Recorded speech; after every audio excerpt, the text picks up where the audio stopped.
Let's clap on 20. Okay. I'm still chewing. I'm sorry. Chew faster. Are you good for 20 or no? No. Okay, let's All right, do it clap on 40. Okay. Okay. Clap on 40. We're killing Emily. I know. It's fine. I'll take over. It's okay.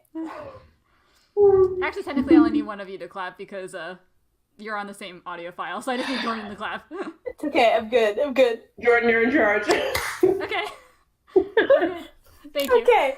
All right. We had to take a break, listeners, but we're back.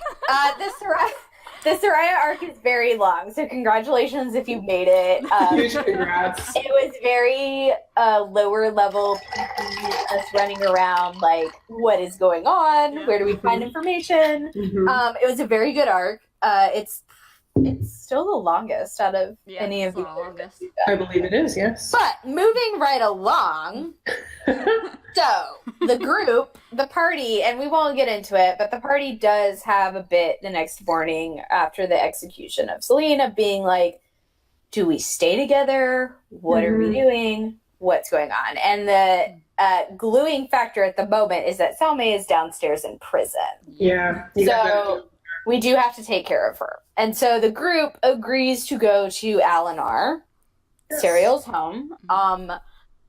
And so after saying goodbye, with a really great goth nerdy goodbye between Nemo and Lysander, Very cute. we go to the thieves' pocket because before we leave, when people are doing their last minute stuff, Julian and Fen, I believe, go to see Salme in the prison. Yes. Oh yes, y'all do have. So we all split up.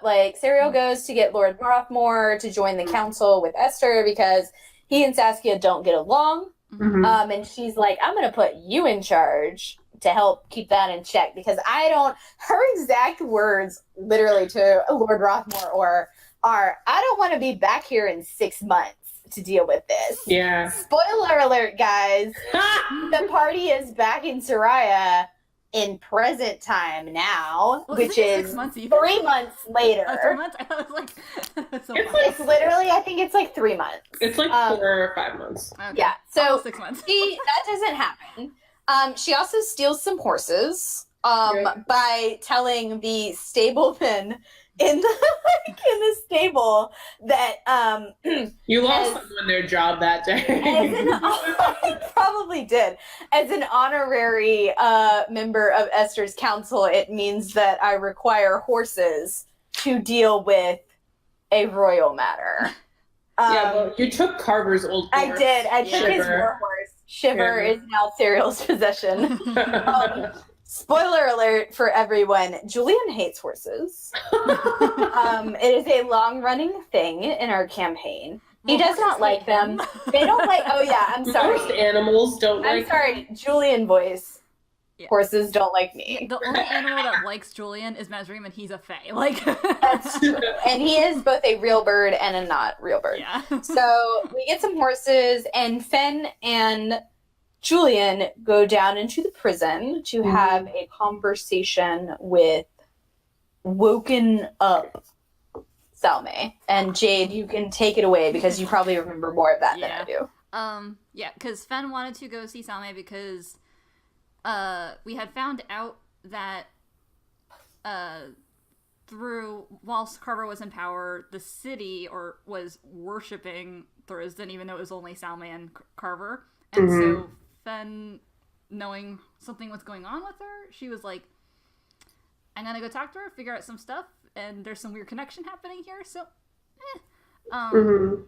so she asked Salme. And Fen felt bad about the whole hand chopping thing. Yeah, Fen was anti that. Yeah, Fen was not pro anything. Fen didn't like any of the ideas that we came up with. And she especially was disappointed in the whole hand cutting off. Yeah. Dang. I'm not a fan. It's okay, Serial doesn't care that she's not. Yeah, Fen gets it, but she doesn't care for it. Yeah, it was a situation where Fen was like, I get why we have to do this, but I also don't like feel it. good about it, and I don't want to take part in it. Yeah, she's like, I just don't want Which any is part totally of it. valid, 100% valid. Yeah. So Fen straight up asked, like, first she wanted to know if she was also a revenant like Salme. Salme said no. Then, well, said, because I don't think Salme was Isn't Salme's, she can't talk. Salme's been gagged at this point. She's, because I couldn't cut out her tongue. Yeah. So we gagged her.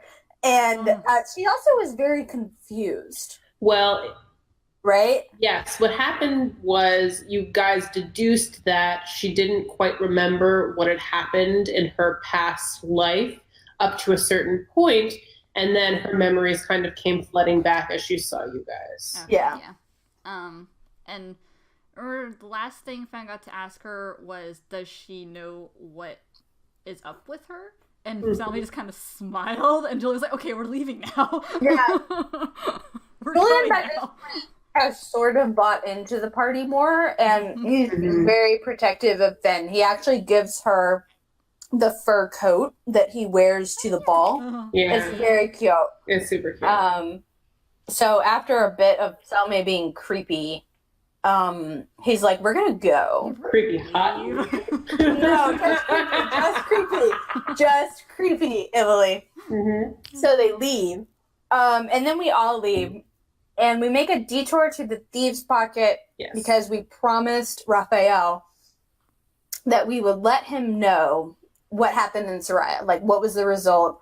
Oh, and also, we did not discuss this, but super short story. We end up finding Agrona's missing daughter. Oh Bayless. yeah. Yeah, She actually This ends up is being why the we go back. adopted. She ends up being the adopted sister of Tristan, dumb but fine, simple but fine.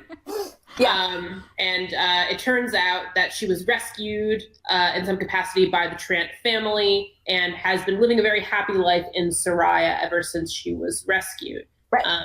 So Agrona reunites with her in Soraya, and Alis decides to split her time between Soraya and the Thieves' Pocket, where Agrona is. Yes. So it's super great. We go to do that. I think Rowan gets to spend some more time with Raphael. So Yeah, they get a little more intimate. Not truly intimate, but no, just but they like do like they just talking, spend a little time. hanging out.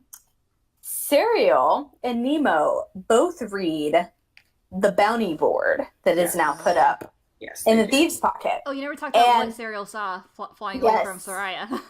Oh shit. Okay. Oh yeah. Okay. So as we're leaving, at one point, Serial with a really I forget what I rolled, but it was It was super a nat good. 20. These are back-to-back nat 20s.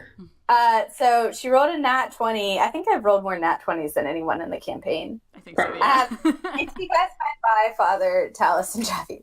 It supports me. So she rolled a nat, I rolled a nat 20, and she saw, which Julian learned on a nat 20 of his own a while back in the Soraya arc, that Haroon is actually a dragon. A silver dragon. A silver dragon. So he's a good dragon. We like him. He's a good boy. He good. And he and Rasa left. So she saw that, and she immediately promptly told the rest of the party. Yep, 100%. I think she was trying to deflect from something else and was like, "Hey guys, did you know?" But while we're in the Thieves' Pocket, before we go to Alinar, because she is still very anti hanging out in the Northern Wilds, so she's like, I don't really like it here. So she stumbles upon, her and Nemo both stumble upon the bounty board that is now, because Raphael has turned over a new corner in his life.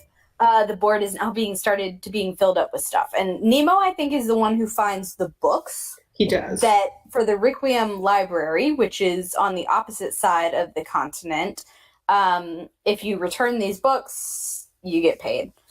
He finds, I think, something else, but he didn't roll super good, which is uncharacteristic. Yeah, and I roll a nat 20. So Serial discovers that there is a red dragon that is wanted by the city of Aramor. There is a green dragon in the way, way, way top of the Northern Wilds that is wanted by Anonymous. And with her beautiful nat 20, she finds a wanted poster for one Julian Silver, Yep. wanted alive. by the city of Gilead for 15,000 gold. Yeah. And the picture of him is much younger than what he looks right now. And she immediately tears it down from the board and stuffs it in her bag. She doesn't say anything about it for the time being, but she removes it from the board. And I think this is when she begins to start, anytime we go to the Northern Wilds, she starts giving not shifty eyes, but I do ask Emily that she is keeping like an eye on anyone that pays attention to him. Exactly. So the party leaves, and as we are going towards Alinar, it's the first time that Sariel pretty much tells the rest of the party about where she's from. So, and what happened. And the story is, about a month before the campaign starts, Sariel woke up one night to a completely blown out, ruined house. Her house, like her family's house, around her. Mm-hmm. And her mother was not home, neither was her brother. But her father was, and her father was staring at her in kind of like horror, fear, confusion, all of that. And Sariel, in a very frightened, confused state, not knowing what's going on, not feeling right, something's wrong with her, runs away in the middle of the night. And she ends up alone in the Northern Wilds. This is why she hates these woods. Mm-hmm. She ends up alone for quite some time before she ends up in Anka. She does not remember much of what happened while she was alone in those weeks before she met the rest of the party. She knows it was not good. She didn't feel good about it. She doesn't like to think about that time. She knows that, I think when she told Julian, the exact words were that she was crazed and insane out of her mind. Mm-hmm. And she tells them general things about Alinar. She is the firstborn daughter of one of the 5 noble houses of Alinar. Alinar does not have a king or a queen. They have 5 noble houses, of which one representative of each house sits on a council. So this was kind of the idea of what we tried to give Esther was, obviously, Soraya has one ruler, but you should have a council of advisors. And that's kind of how Alinar works. One of the members of the 5 houses will sit as the head. For one solar cycle, they are sun elves, so they do everything by the sun. The summer solstice is like the big time in Alinar. You want to be there for the summer solstice. But so she kind of goes into detail about that. She tells them basically Alinar to the rest of Valadris is this mythical, unknown. I think if you ask a lot of humans, if you ask a lot of other cities, they're like, Alinar doesn't exist. Mm-hmm. That's not a real place. Yeah, most of the other party members do not believe that Alinar is real. Yeah. Ben has never heard of it. Yeah, and I mean, Ariel, as far as elves go, most of the elves on Valadris are not as dark of skin, and mm-hmm. they live on the western side of the continent. Like, Alinar is just, it would be like the mythical city of Atlantis. Like, it doesn't exist. Exactly. But she explains, she insists emphatically, like, I had to come from somewhere. True. Obviously, it exists. So the party, she's very apprehensive. She's like, I don't really know what to expect, but I know that my name enough is to get us. Y'all can come. No humans have been in Alinar in many centuries. Years. Yeah. It's not a thing. Mm-hmm. There is both a regular stone wall that divides the southern wilds from the northern wilds, and there's a mythical, magical, very real barrier that keeps them separated. There's the Felian Wall, which divides the northern and southern wilds, and there's the magical barrier, like you just said, that keeps people out of the direct city itself. Yeah. So through we get attacked by wargs on the way there, but we managed to get rid of them. Julian has a great experience where his horse flips him over its head into the wall. It was a wonderful natural one. Yeah, it was a very good nat one. And then we get to the magical barrier. Sariel can walk through it just fine. She's an elf. Yep. Elves can go through it fine. Rowan has an is fine getting through it. Fenn is Ben too. is fine going through it. Nemo is okay. Julian is not. It's a wisdom saving throw. It was built in place by Alinar's current Grand Enchantress. And Serial's never had a problem going through it. So to her, she's like, I don't really know what your damage is. Julian gets stuck, and to him, he sees untold, like, terrors. Like, it is like the Northern Wilds, but 10 times worse. Everything looks horrifying. He is immediately frightened and stuck. Serial kicks him through the barrier because she didn't know what to do. Like, it was a situation where it was like, I feel like if I pull you out, you won't go back through it. So she kicks him through, and he runs off immediately, like, terrified out of his mind, seeing things that, you know, like, are not there, but to him are very real, and he is terrified. Through a very good, like, quick save with Finn and Rowan, they manage to get him before he gets very far, and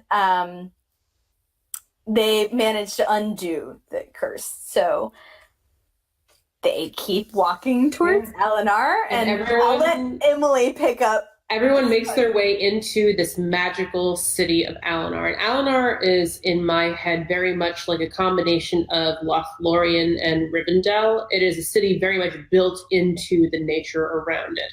There's a giant tree at the center of the city, and the noble houses, the 5 noble houses, are in the treetops, encircling it in like a very large star. Basically, the estates of the nobility are in the treetops, whereas the rest of the elves are sort of amongst the populace in the city below. And so the group enters Alinar, and the group is first encountered by a couple of Serial's friends from way back. They encounter Leodor Ravensworn, as well as Dayrune Shademore. Leodor is the only son of the current head of the Noble Council of Alinar. He and Serial are very friendly, and He's her best friend. Best friend. He is shocked to see that she's there. Serial has no idea. That's the thing. She has no idea what to expect. Exactly. She literally ran away. She did not leave a note. She has not contacted home. She has not heard from anybody at home. The only thing she knows is that she encountered her father in that last moment of being at home in the catastrophe of the wrecked, ruined home, the estate that she once lived in. She saw her father and then ran. Yep. But she doesn't know what to expect. And so when Leodor or Leo encounters her, Leo's like, we were told that you were dead.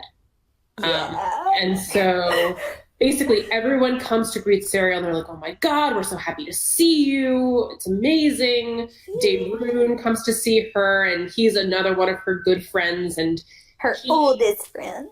Yes, her oldest friend. And the various houses are very interesting in just sort of lore-wise what they sort of do in the city.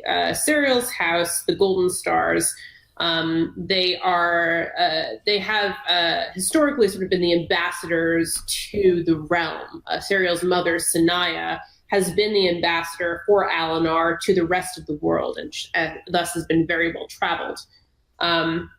In addition, the Ravensworns, Leodor's family, they've sort of been the paladin kind of group of the city. And as of right now, they're sort of in charge of the small council. Every year they sort of rotate to make everything kind of fair amongst the nobility.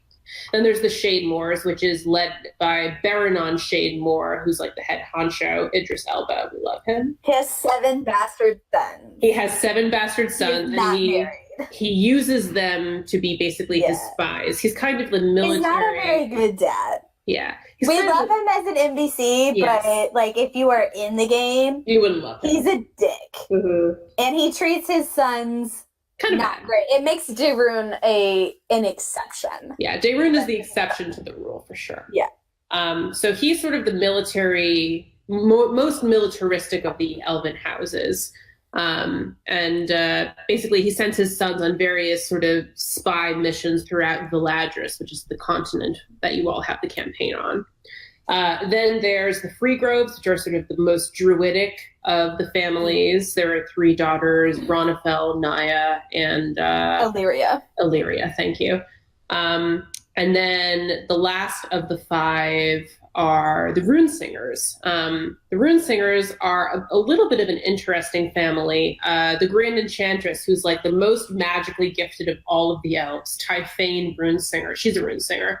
But she's a bit estranged from the actual Runesinger family, which they put a lot of stake into magical ability. And basically, if you can't do the kind of magic that they prescribe to, you're kicked out of the family, you're kicked out of Alinar. Alinar elves, when you're a kid, you go on this rite of passage where you leave the city and you go into the Northern Wilds, or you go into the Saladian Waste, like on the edge of it nearby, and you are supposed to spend some time reflecting on thought on your own.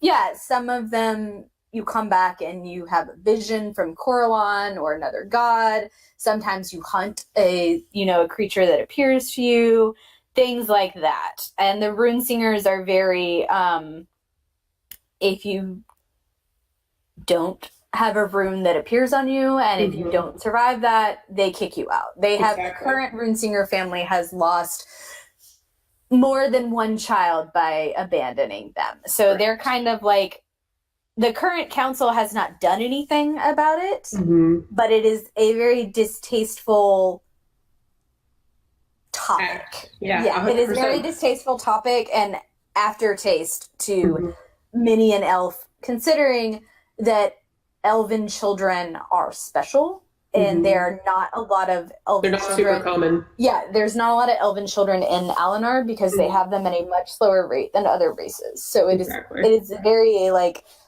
it's a hard situation because none of the council and Typhane herself has not put a stop to it. The Grand Enchantress Typhane. Yeah, but it's very much a thing where the Runesingers are kind of like everyone side eyes them for this. Exactly.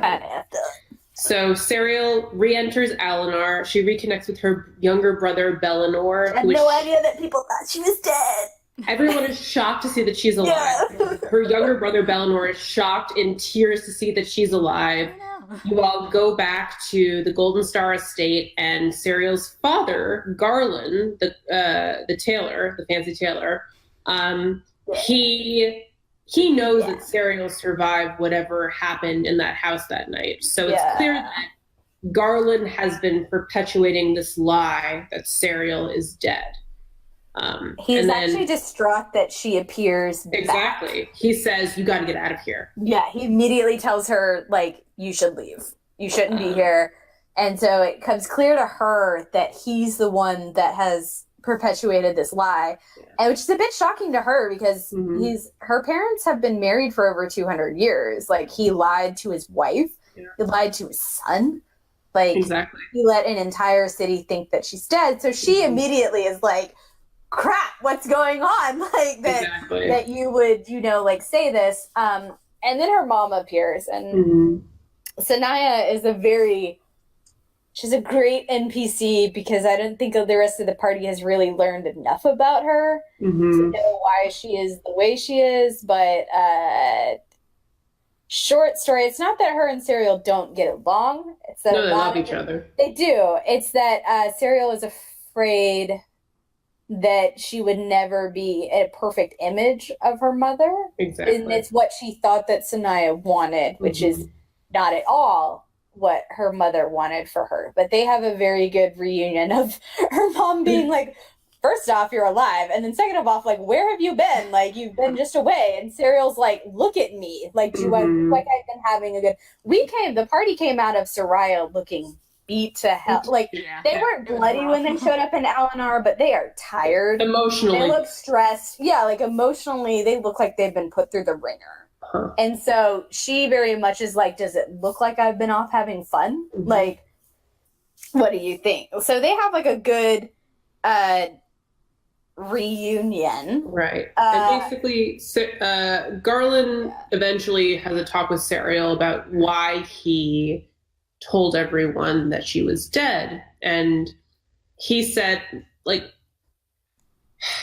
longer, further into the. We've been drinking, guys. Sorry, it is drunk. It is drunk. Fields. I can't even talk anymore. Recap. Okay, further into the saga of the Alinar arc is the council can only really talk about council matters within the council chambers through a specific magical Drink artifact. a secret potion and you're bound to it. Secret potion. It's like a reverse zone of truth. Exactly. Found a loophole. Exactly. Yeah, find a loophole.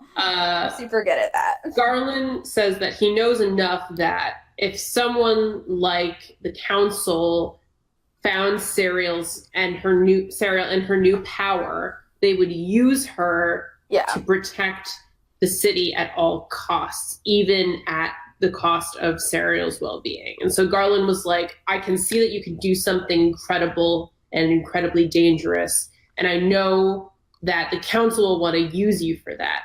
And even though Garland knows Sanaya, his wife, extremely well, he still did not trust her enough to be like, Sanaya wouldn't use her in this capacity. So he even lied to his wife and did not tell her that Serial was alive. It's like messed up. It's super messed up. So, but Serial remembering like the party is here for one reason only, like we need help. So she's like, we need Typhane. Right. And so Typhane is not taking visitors at the moment. They're only going to be able to see Typhane in the morning. Yep. So the party gets a chance to like relax and bathe. One of the few. Yeah. Relax and bathe properly. And I think, if my notes are correct, this is the first time Serial at night goes to Coralon's temple and tries to pray. So Serial, there's like a central gigantic tree that sort of is at the base of Alinar itself, and within Alinar, at the base of the tree is the council chambers, the enchanted council chambers, and then as you go up the tree, there are various temples to the Saladrine, which is the pantheon of the elven gods. The big boss of that pantheon is Coralon. He's the big head of it.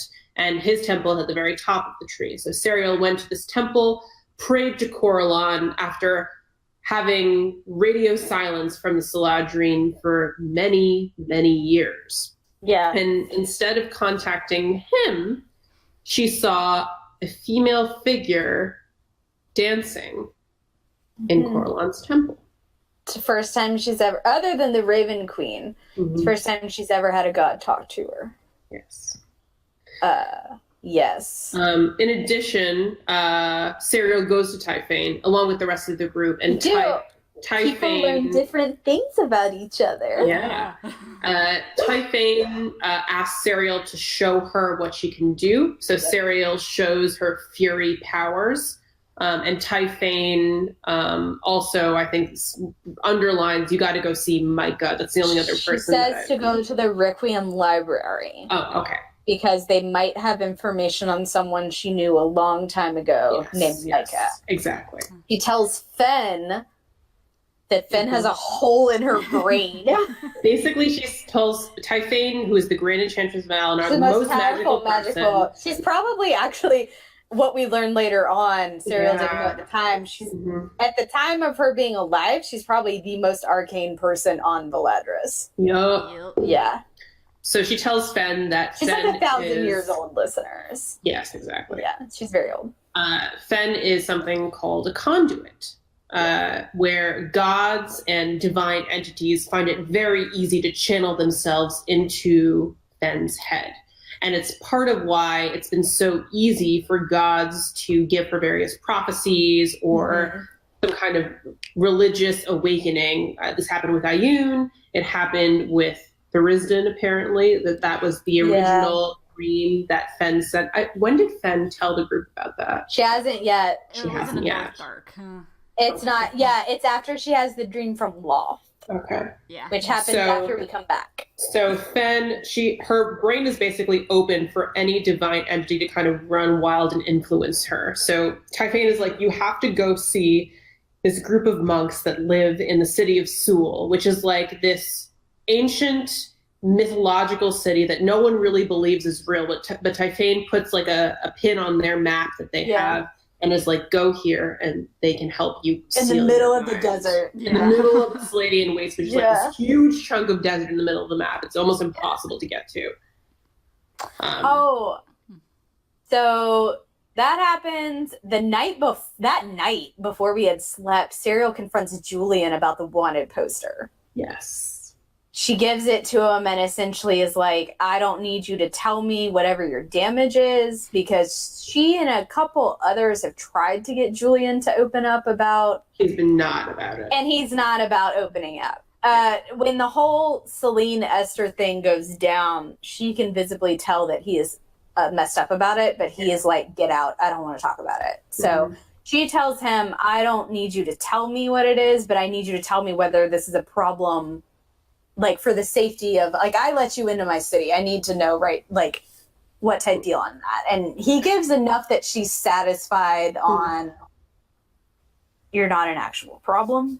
Yeah. Also, he comes into contact with Darun, who Darun is an excellent spy master, and he's extremely intelligent. And so Sariel is like, well, if he's not bothered by you, then I'm not bothered by it, because I trust him more than anything, and he knows enough. So that happens. Yeah, exactly. Yeah. Julian and Darun talk, and Darun tells Julian about news of the city called Gilead. Gilead is a city that is on, basically, this campaign so far has taken place on the eastern side of Valadris, on the eastern side of the continent. The Seladian Waste, which is the big desert, is sort of in the middle of the continent. And on the western side, all the way across, is a city called Gilead. Yeah, the Gilded City. Yes. So Julian asks about news from the Gilded City, and Darun tells Julian that he will look into it. He tells him a little bit about the city itself, but he doesn't tell his true information about Gilead until, I believe, Sariel asks him about it. Yeah. That's him later.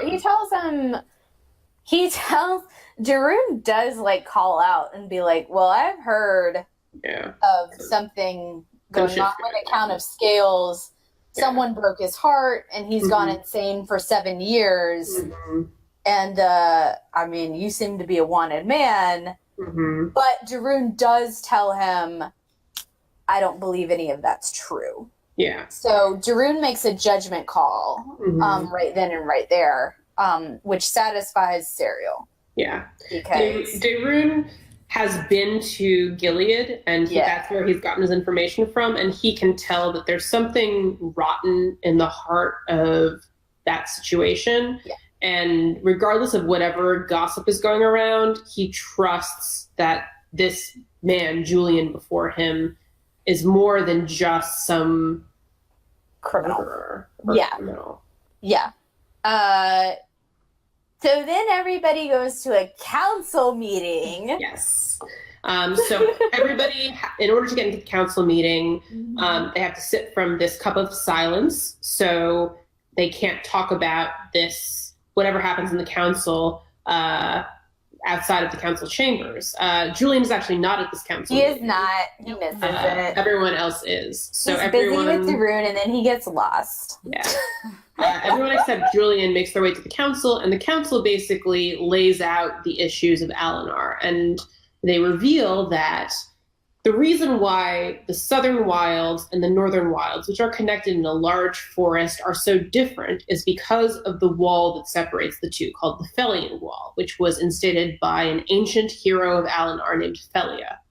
She basically magically imbued this wall with a protective magic so that the beasts and terrible things that live in the northern wilds can't penetrate through. And it's something that the PCs definitely recognize once they cross that wall. Like, the forest is beautiful and nice, and there aren't things running after them to kill them like they are in the northern wilds. Alinar is in, like, perpetual, like, mild summer. Exactly. It's very bizarre compared to everywhere else. So the council is like, the Felian Wall is dying. Whatever magical entities that were pouring their magic into it, something is interrupting it or confusing it, and we need to make it whole once more. Lord Shademore, Idris Elba, he looks at Serial and is like, Serial is clearly super powerful. She got spied on. Yes.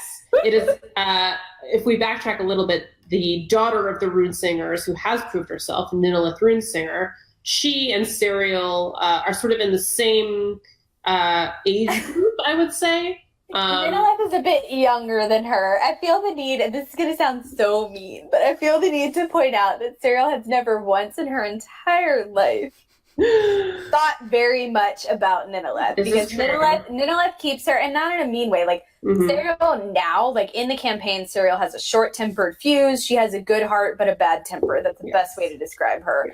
Before, Serial is based very much on, like, a Marjorie Tyrell type character. She is much beloved by her city. She spends a lot of time in her father's shop. She hangs out at the School of Magic and teaches. Ninilith is she hangs out with the other, like, nobility, like, children, etc. Ninilith is very removed because the Runesinger family is a bit different. And so definitely. Ninilith views the extreme conditions put onto her by her mother, basically an emotionally abusive situation. Yes. In that Ninilith is forced to be the best. And so she views Serial as her biggest competition. And whereas Serial is like, I don't really know you because you don't. Exactly. Well, it's true. Serial's like, I don't know you because you never, like, you don't hang out with. It is very much a Ninilith inflicted wounds upon herself. Yeah. Like, I don't. Well, she saw Serial and was like, this is someone that I want to be. And the problem is that Serial's mother has brought her to council meetings. She has sent her off to every house member to be trained by them. Like, she has very much built her up, and Ninilith is like, but I wanted that and I didn't get it. Exactly. And, so Ninilith spied on Serial. It's like a sad situation. When she was revealing her fury powers to Typhane. So Ninilith reported to Lord Shademore, who has basically his knowledge tendrils all throughout the city and across the continent. And takes advantage of the situation. Yes, he does. And so she reports to him that Serial has this strange new power, the power that Garland was so desperately trying to keep a secret. He was so desperate, in fact, that he told everyone that she was dead. So, she has a gravestone, guys. She does. She literally has a gravestone that she destroys later on. That's true. So basically, Shademore is like, why doesn't Serial pour her power into the Felian Wall and protect the city?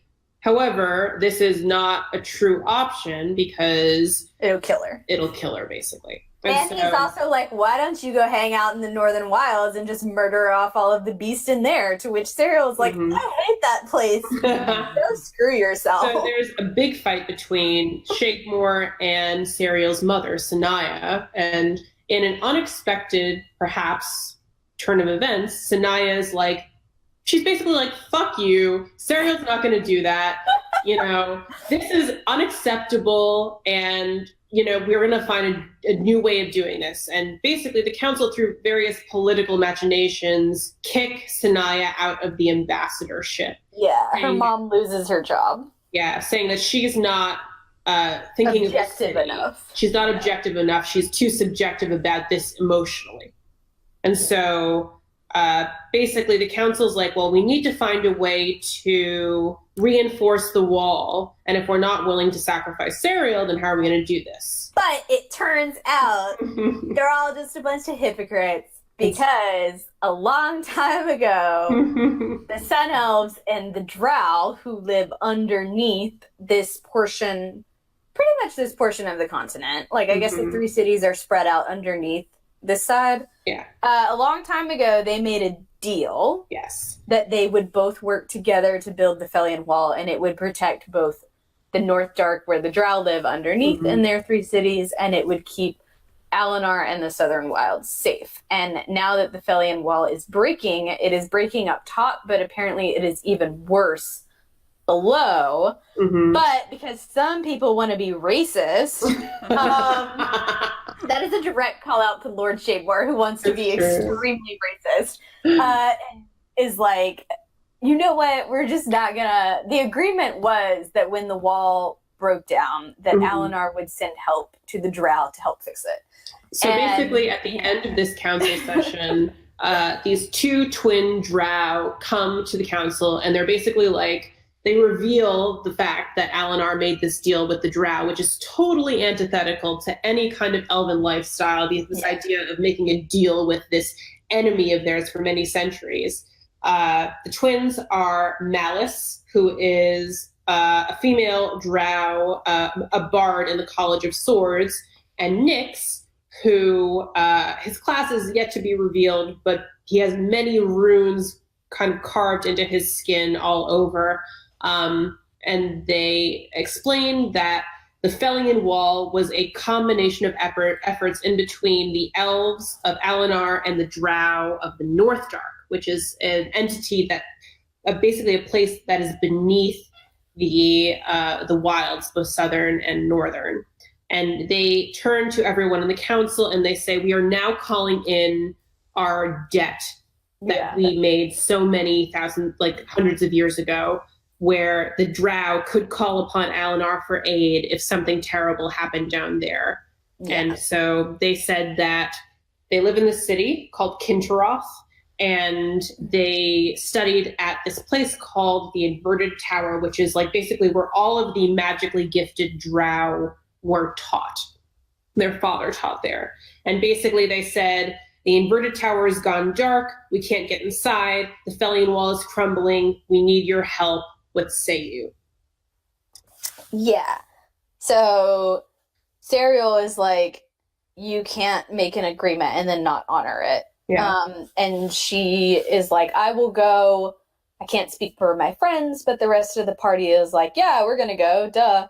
Mm-hmm. So, because this is D&D. But no, like the party genuinely is like, of course. Yeah. They're like, this is, messed up. Mm-hmm. Like, let's do this. But the party is able to beg off 2 days. Like, we have to go take care of the Salme situation, but then we'll be back and we'll go with you. Mm-hmm. So the party, we get a bunch of provisions. We get a bag of holding. Yes. Fen has it. She loves it. Fen carries a bag of holding because she's super strong. Yes, she is. Her and Rowan. Yep. Yeah. So we basically beg off 2 days to go deal with this with Typhane. And Julian actually is so angry still about Esther and what happened with Celine that he will not go.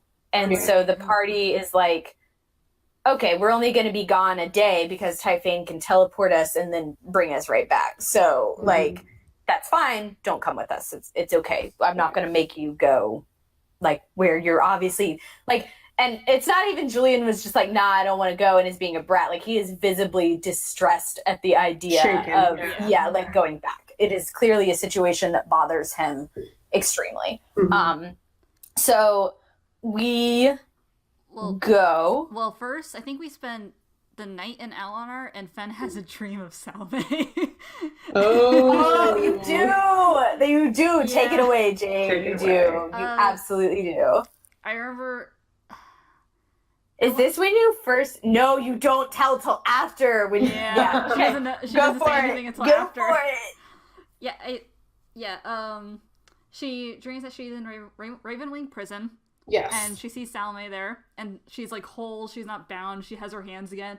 And Salme just goes, I forget what she says beforehand, but then she goes, I'll see you soon. Yeah.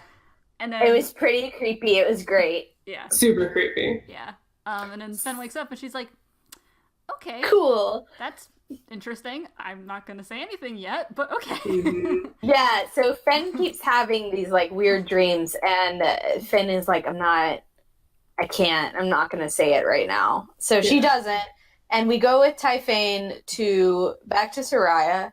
And Typhane is visibly tired. Kind of weak. Yeah, she's tired. And we're like, crap. Sariel starts to get an inclination that something is up, but she doesn't know. So, and in fact, Typhane and Lysander hang out. Typhane recovers enough energy to basically teleport us. Mm-hmm. So what happens is that we go to the prison.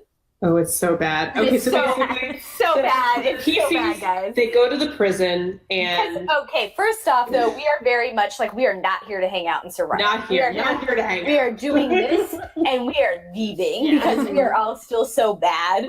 And they have other shit to do. We now have a new thing to take care of. Mm-hmm. So yeah.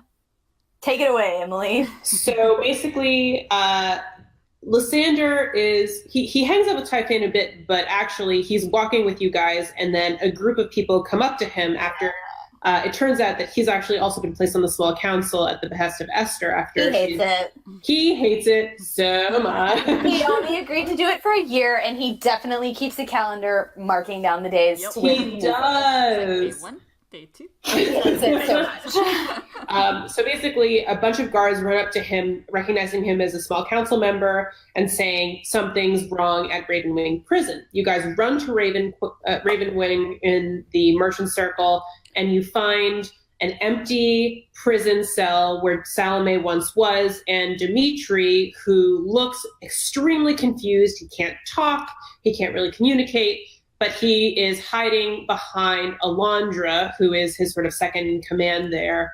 And Esther is there just sort of trying to calm everything down, but Dimitri actually looks visibly frightened of her. Yeah, he won't go near her. Yeah. He won't go near her. And this is actually a reflection of his disgust for the way in which Julian totally told Dimitri that Esther executed Celine. And this is actually very important because Celine was Dimitri's protege in the Royal Guard, and he really thought of her as like a second daughter. Yeah.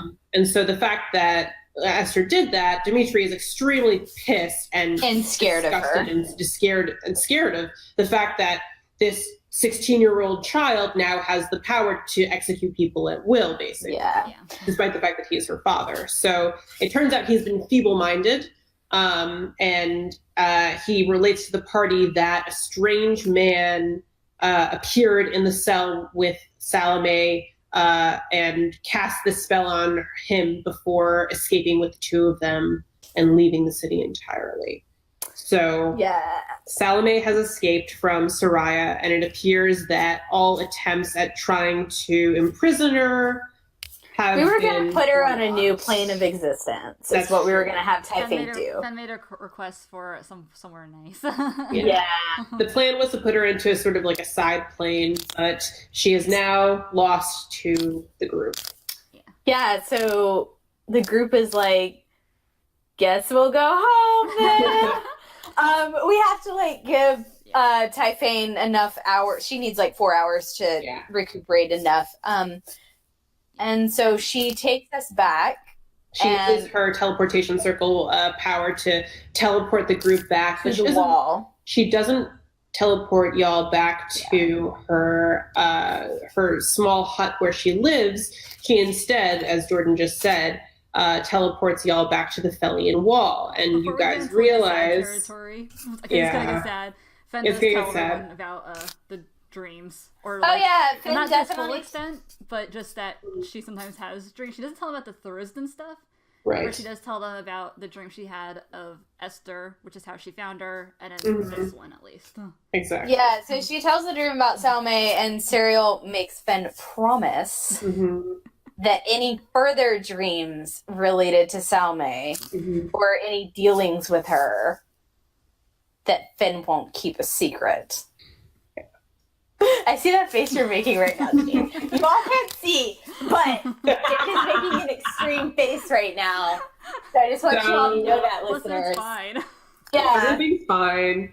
So basically, you appear next to the Felian Wall, and Typhane is looking drained of almost all of her magic. And she looks at Serial, and she's basically like, I'm dying. And it's really fucked up, guys. It's really fucked up. And she tells Serial, I'm giving you the mantle of Grand Enchantress. I believe in you, and I think that you can protect the city in the way that I once did. And she sort of turns and she pours the rest of her magical life essence into the Felian Wall and says, I've given you some time to delve into the North Dark and fix this, but it's not a lot of time, but it's the most that I can do. And she says, I'm going to find my grandchildren. And you realize that the rune singers, when they reject the children that they have that don't have the magical ability that they expect from their children, when they go on their magical rite of passage into the Northern Wilds or the Sladian Wastes, they just reject them and do never accept them back into Alinar. So Typhane attempts to enter the Northern Wilds and seek out any kind of remains or whatever is left of the Runesinger children that were rejected by the family. It's extremely emotional. Sariel is a wreck. She's catatonic. Like, she literally walks back to Alinar, like, just catatonic, tears down the face. This is not something she wanted. It's not a position she ever... I mean, Typhane was a mentor to her, but it is not a position that she, like, actively sought or thought she would ever get. And she's now lost someone that both taught her a lot, but also could have helped, had a lot of answers. Oh, yeah, definitely. And it's now... And Typhane has been in Alinar for over 1,000 years. Like, over 1,000 years? Sure. Yeah, it's... So... She walks back, the party goes back to Alinar, Rowan holding her hand the whole way. And most of the party is like pretty shook up about it, because we're disappointed that we didn't deal with Salme and what we thought we could. We're like, crap, she's out there still. It's a real moment of failure for the group. Yeah, it's a pretty big moment of like, we tried to do this and we didn't. And we're also still thinking about, we did all of that for Soraya and we put Esther in charge and she murdered someone. Yeah. Like, did we do the right thing? Yeah. Like, is all that we amounted to, does it mean nothing? Also, I love that this whole thing, this awful thing, is also followed up by the North Arc, which was so much fun, you guys. Not at all. The North Arc was great. We get back to Alinar. Sariel destroys her tombstone. Yes.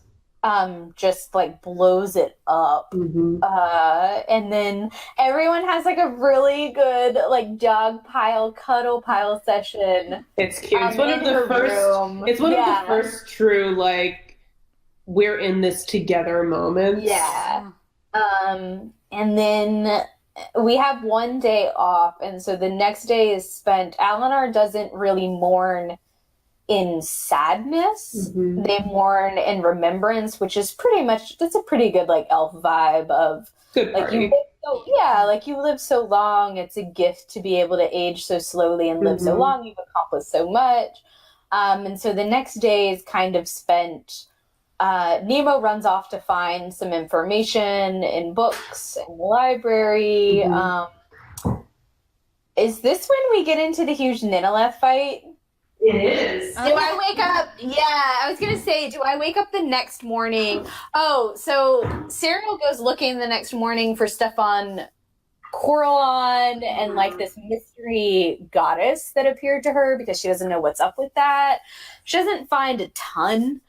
She does try to pray again to Coralon, and she's just met with a gust of wind instead, which is not very... It's not Coralon. Yeah, it's not very Coralon aesthetic. They are the god of the arcane and the sun and stuff, so it's very like, that doesn't seem right.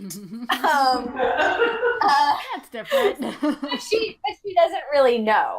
Right. Like, and most of the dark Seldarine, Elistray, and and Loth and other things are purged from Alinar.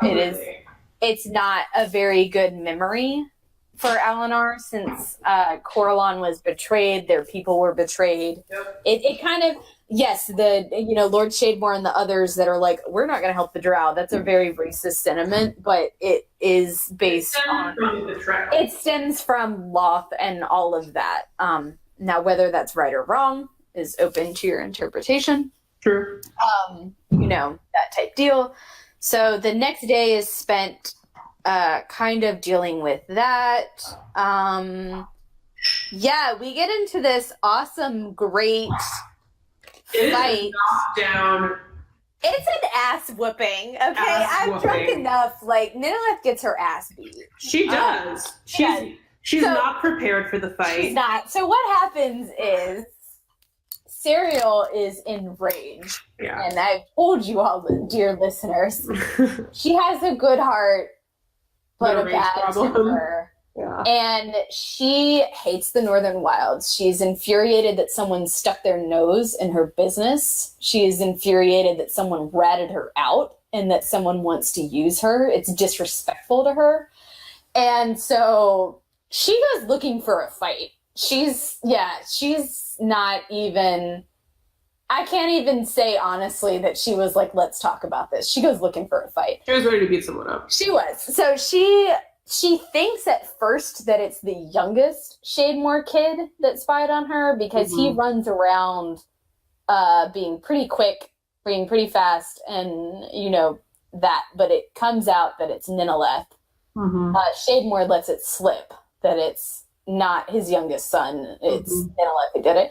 So the party goes to her family store. The Runesingers have a store where they have a lot of magical objects, and Ninileth immediately launches into this whole, like, you don't understand. You've always had it easy, like, type, which from Ninileth's perspective is true. Like, from her point of view, she's like, you've always had everything that I don't have. Serial's not buying it. She's like, look, like, I don't care. So a really great knockout, drag-out fight happens in the store where in the Runesinger wand shop. In the Runesinger wand shop, where Nemo is Ninileth at one point goes invisible through some magical usage. Nemo lights her up with fairy fire and some other things. Serial just wails on her with like magic. More morally questionable fights. It's pretty, yeah. It's an ass beating. It's not, and I want dear listeners, Serial has never lost a fight in any combat that we've ever gone up against. And I would just like you to know that she is built to be an offensive wrecking house. She is. So if you engage in a fight with her, you'll lose.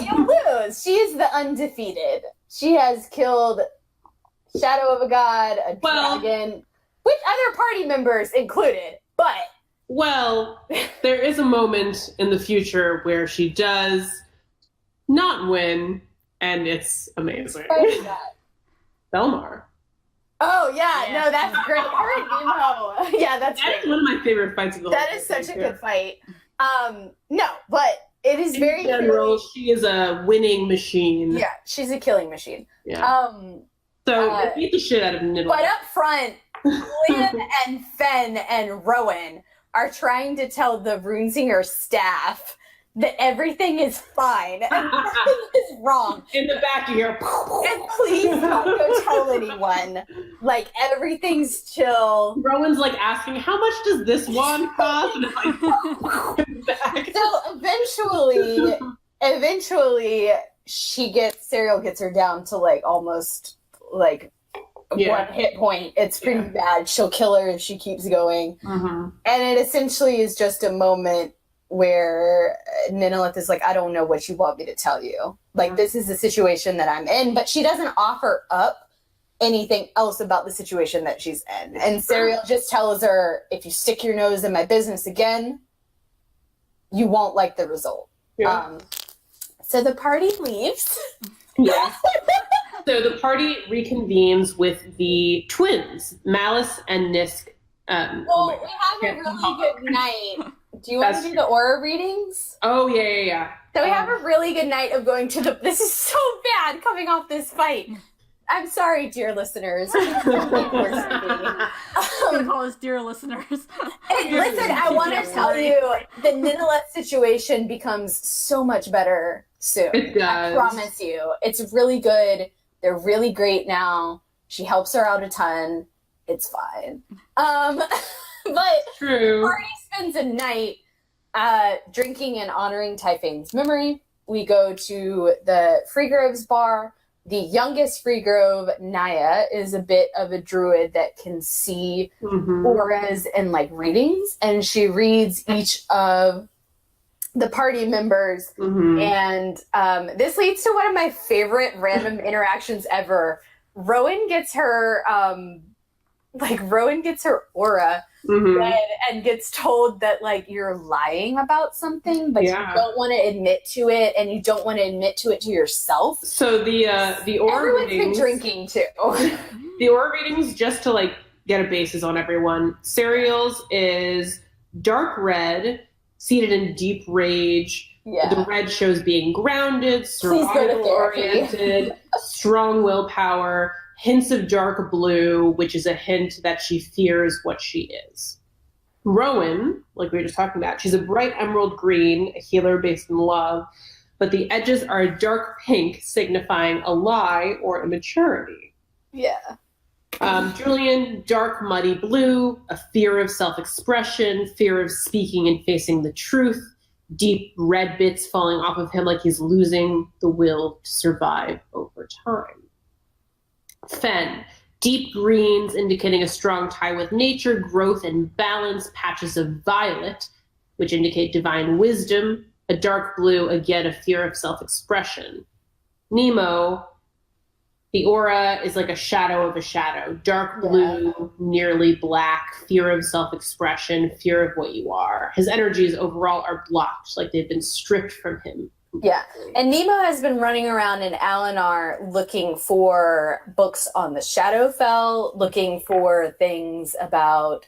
Nemo hasn't really told any of the party yet what his damage is and why he doesn't have a shadow, where his eyeballs went, any of that, but he is everywhere we go, and he did this with Victor Grime, and he does it in Alinar. He is looking for information about what's up with him. Now, the party doesn't know any of that yet, but it is a thing that he is, like, scrounging around for, trying to, find. And Sanaya actually gives him a book on the Shadowfell for him to read. Mm-hmm. So everyone has, like, a great, super fun time at the bar, but Rowan, drunk, after not being, I don't know if she's ever truly, this is the second time she's been drunk in the campaign, but it's not like a thing for her. She runs off into the middle of the night because she is like confronted with this like, crap, I'm like, lying about something to myself and like other things. Nemo follows her, but she has a great interaction where she comes across Lord Shademore. Yes. In which she is like super concerned that he is sad. And basically the two of them get told, like, your drunk ass happy selves aren't really, like, welcome in this area at the moment where we're putting, like, Typhane's headstone to rest. But also, as a bookmark, rolls a great insight check. Right. But before all this happens, you guys find out that Lord Shademore's eldest son. Oh yeah, he died in Alinar. Or in Soraya. He was part of some of the flesh golems that you guys fought. It was really messed up. It turns out that he sent his eldest son to sort of figure out what the fuck was going on, considering that all of the gates were closed. And so part of the reason why he was so brusque with Serial in this moment, or at the council, was that he was grieving at the time. So he's extremely sad, which is something that Rowan sort of finds out. But then Nemo, like you said, he rolls a really great insight check that we do not find out for another, 10 sessions. But dear listeners, I will spoil you now. Spoil it. Please clutch your pearls. Lord Shademore, who is, between 400 and 500 years old, probably, has taken up a relationship with Ninileth. It's so bad. It's so bad. It's really bad, guys. It's okay. We'll fix it. But it's really bad. But Nemo discovers this, and Nemo is like, we're going to go. So what happens is Alinar lets off, these magical arcane fireworks to celebrate Typhane. And in a really great moment of Bellinor, Fen, and Julian and Serial watching. So this is Serial's little brother and her little brother. Her little brother, Bellinor, is great because Bellinor is probably, if you make him a human equivalent, he's around Rowan and Fen's age. He's kind of around that, immaturity levels wise. But Bellinor has never done any of like the nobility training or classes that Serial has done. He takes on all of that so that he doesn't have to. Basically spends his time freewheeling around the city doing like things with the guards, like having fun, whatever. But her brother has things for druids, and he is currently trying to get one of the Freegrove sisters to go out with him. He is not very successful. So in a moment of greatness, he tries to ask Julian for advice while the four of them are watching the remembrance like fireworks go off. And Julian, in a moment of like insight awareness, makes a really great comment that you shouldn't like wait. You should just be honest. You should tell, like how you feel, whatever. Fen tries to do a really great like insight check because, that was the other thing that happened. Juliana is not there for the council. He's not there for Typhane's thing. So he had promised to Serial that he would make sure something wouldn't happen. And then he's not there for both events. So he kind of feels not great about going back on that. So he apologizes to her, to which, because she overheard his aura reading, and it kind of sounds sort of suicidal, that she's like, I'm glad you're here. Like, hey, buddy. Like, I like you. Like, I'm glad you're here. Like, I'm glad you're going to stick around. Type deal. Fen and Bellinor both do insight checks. They do. On this conversation. Bellinor gets a great insight check because next morning he asks Serial about it, to which she's like, shut up. And basically they're inciting as to what the relationship is between Julian and Serial. Because as up to this point, it's been, antagonistic, and then maybe lessening it to more of a friendship. And there's been a lot of words that are said that are loaded, I would say. They have like underlining meanings. And I think at this point, at least for Serial at this point, this is someone who offered to come home for her before anyone else did. And it's someone who's kind of been like, like, I'll help you deal with this. So, and it means a lot to her considering how she views herself at this point in time. But Fen rolls a beautiful nat 1. So she thinks that Bellinor and Julian are hitting on one another. That's fine. Fen sees everything. And so Bellinor is galaxy brain at this moment. Bellinor rolls a good insight because the next morning, when everyone gets to go meet up with twins and we're going to leave and go to the North Dark, Bellinor actually confronts Serial and is like, so you brought a human home, and what's this about? To which Serial tells him he's just a friend. He doesn't think anything like that. Like, don't worry about it. And then we all go to the North Dark. This is such a good arc. It is. So much So we like traipse through the Southern Wilds to like make it short. We follow the twins. The twins know how to get down into the North Dark, but it's in the dark. So Nemo, with his special shadow powers that nobody knows anything about, can see fine.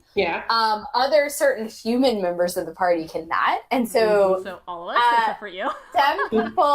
Some people need their hands held the entire arc, and so Serial and Julian end up holding hands the entire time. It's fine. It's chill. Everyone's just friends. It's fine. I think Serial is in between all the time of Fen and Julian. She's kind of like, I will be your seeing elf eyes for this. And Nemo helps Rowan. I think we had an idea of like someone who the could twins see in the dark help up too. front and someone who could see in the dark in the back, so they could watch everyone. So we have a delightful time going through the journey down through the North Dark. Wasn't that bad, and I say this because I say this because we spend a month as a party getting out because we rolled such shit fucking survival checks like that it took months for us to get out. I think going to Kintaroth, I think it took us like 2 weeks to get It did. It wasn't that bad, and we found super cool stuff along the way, like the downside was when haunted river, some bats.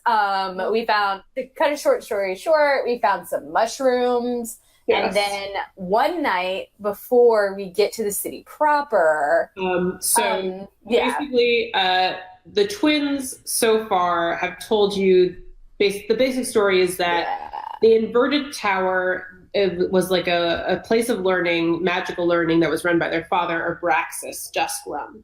And so they said when they first approached you at the small council in Alinar, we woke up about a mile away from the tower. We couldn't get back inside, so we came to you for help. Then you probed Malice, the rogue, and she finally admitted to you that wasn't the whole truth. And sort of away from her brother, she admitted to you that they were able to get inside, and inside they found that their father had slaughtered their younger sister, Ash, in order to make some kind of ritual sacrifice. And when Nyx, her twin brother, had seen that, he broke. His mind broke. He couldn't handle it. And Nyx, in a moment, or Malice, in a moment of pure sort of adrenaline and like you have to decide and do something, she used her highest level spell, Modify Memory, to take that memory away from her brother so that he wouldn't lose his mind, so that he could be useful and functional as a person. Yeah. So Nyx doesn't know that their sister is dead and doesn't know that their father sacrificed their sister in that moment. And Malice is like, I'll tell him on my own time, but that's the real truth as to what happened in the tower. Yeah. On this trip, we also learned that Nyx is a rune priest dedicated to the goddess Elistre. Yes. Who, with some really great talking to him, Serial deduces that this is the goddess that she saw in Corlan's temple. And based on his descriptions, this is also like the wind, the cold wind that she has been feeling. Ben also gets visited before we even set one foot into the North Dark. Ben gets visited overnight by the Drow goddess, head of the dark side of the pantheon. She gets visited by Locke, who is basically like, stay out, keep out. What the hell do you think that you can do down here? But what's interesting is that when we get down into the North Dark, spiders, which is Loth's domain and her big like representation, run away from Fen. Yeah. And we're not entirely sure why at the time, but we do like at a few points use her as like a human shield to like make spiders like stay away from her. We do. Just our way you kind of spiders like no. Yeah, but at this point we do rest one night and like Serial's a bit apprehensive about all of this god talk because to her it's a bit weird that a god would be interested in her. She still thinks of herself as a monster and something cursed. But through talking with Nyx, she takes steps to open herself and offer herself up, and in fact gets blessed after a ritual dance by Elistre, and she gets the gift of the moonfire. That same night, we all get ambushed by assassins. This is one of the hardest battles. This is one of I have like favorite fights of us, and the one coming up, not this one, the one after this, the one coming up is still, I think, my most favorite fight that we've ever been in. And then I think the Astaroth fight is the most tactically sound fight we've ever been in. Yeah. But this is the most fight where I thought, because they fully got a round of like in against us, that I fully was like, crap, guys, like we might not make it. So we basically get set upon by these assassins, and it is a rough fight. I think Julian takes like 3 arrows to the chest, immediately wakes up, and he's like nearly almost like 0 hit points. Serial makes an assassin explode. It's a lot of like up and down. Like Ben and Rowan both are like trying to keep Yeah, I think you Fenn know, mostly, us like, up just and was, like, down. damage control the entire Yeah, time. She's the Finn's only trying to guy. do damage control and keep us like up. Finn direwolves at one point. Rowan like goes to fight this huge giant like scourge like orc giant drow thing. Nearly dies. Julian goes unconscious, which So does Rowan. Yeah, Rowan goes unconscious. Like it was a rough fight because they got super rough. They had a surprise round. Yeah. And it was a lot of them. It was a lot of them. It was a rough fight. It was good. It was fun. Like from Yeah. a D&D perspective, it was fun, but it was Super definitely like from a PC perspective, it was like Scary. son of a bitch. Like, So you trapped one of the mages that was part of the bandits, and they tell you a story of what happened and what's going on. So basically, this was a bandit group that was going from, I believe, Maryland, which is another drow city, towards Kintaroth. yeah. And the bandit group got to Kintaroth, and their leader, the big Scourge, basically lost his mind and was like, we've got to go back. We can't go into the city. The city it's too much. So they turned around from Kintaroth, and from there just started attacking everything willy-nilly. So the group, the PCs, as well as the twins, they kill the rest of the bandits, and they start making their way towards Kintaroth, which is the city where not only the Felian Wall is deep underground, but also where the inverted tower is, where the twins' father and Ash's And as we get closer, things start going weirder. PCs start making more and more charisma or wisdom saving throws. Charisma saves, I think. I believe it was charisma. Oh, is it wisdom? Yeah, we didn't start getting those effects until we got into Kintaroth. Yeah, it's about a mile outside Kintaroth. Julian fails a save, and so does Rowan. Rowan fails. Well, no, Julian Ben does, but then reasons. Yes. Yeah. So Ben fails, but is fine. Julian Rowan off. Oh yeah, Julian starts running. He hallucinates. He is shouting after someone. The party follows him, but then whatever he's chasing fades from existence. Yeah. Rowan fails something, but we're not really sure. Yeah, it's that particular madness effect is an obedience check where she started obeying whatever anyone told her. Yeah, at the time we did not know. So what comes out is eventually Nyx pieces together, and through Rowan and Serial both. Serial is visited by Elistray, who tells her that up until now, Elistray, basically what she learns from Nyx is that Elistray has been missing until recently, and Nyx is pretty much maybe her only follower until Serial, and Elistray's like, look, I'm going to need you to help me get him back. Something's going to happen, and I'm going to need you to help him. What happens is that Nyx remembers the memory of his sister, his younger sister, his baby sister dying, and kind of loses it. So we have to put him back together, and then we go to the tower. And It's about a prophecy. Oh yes.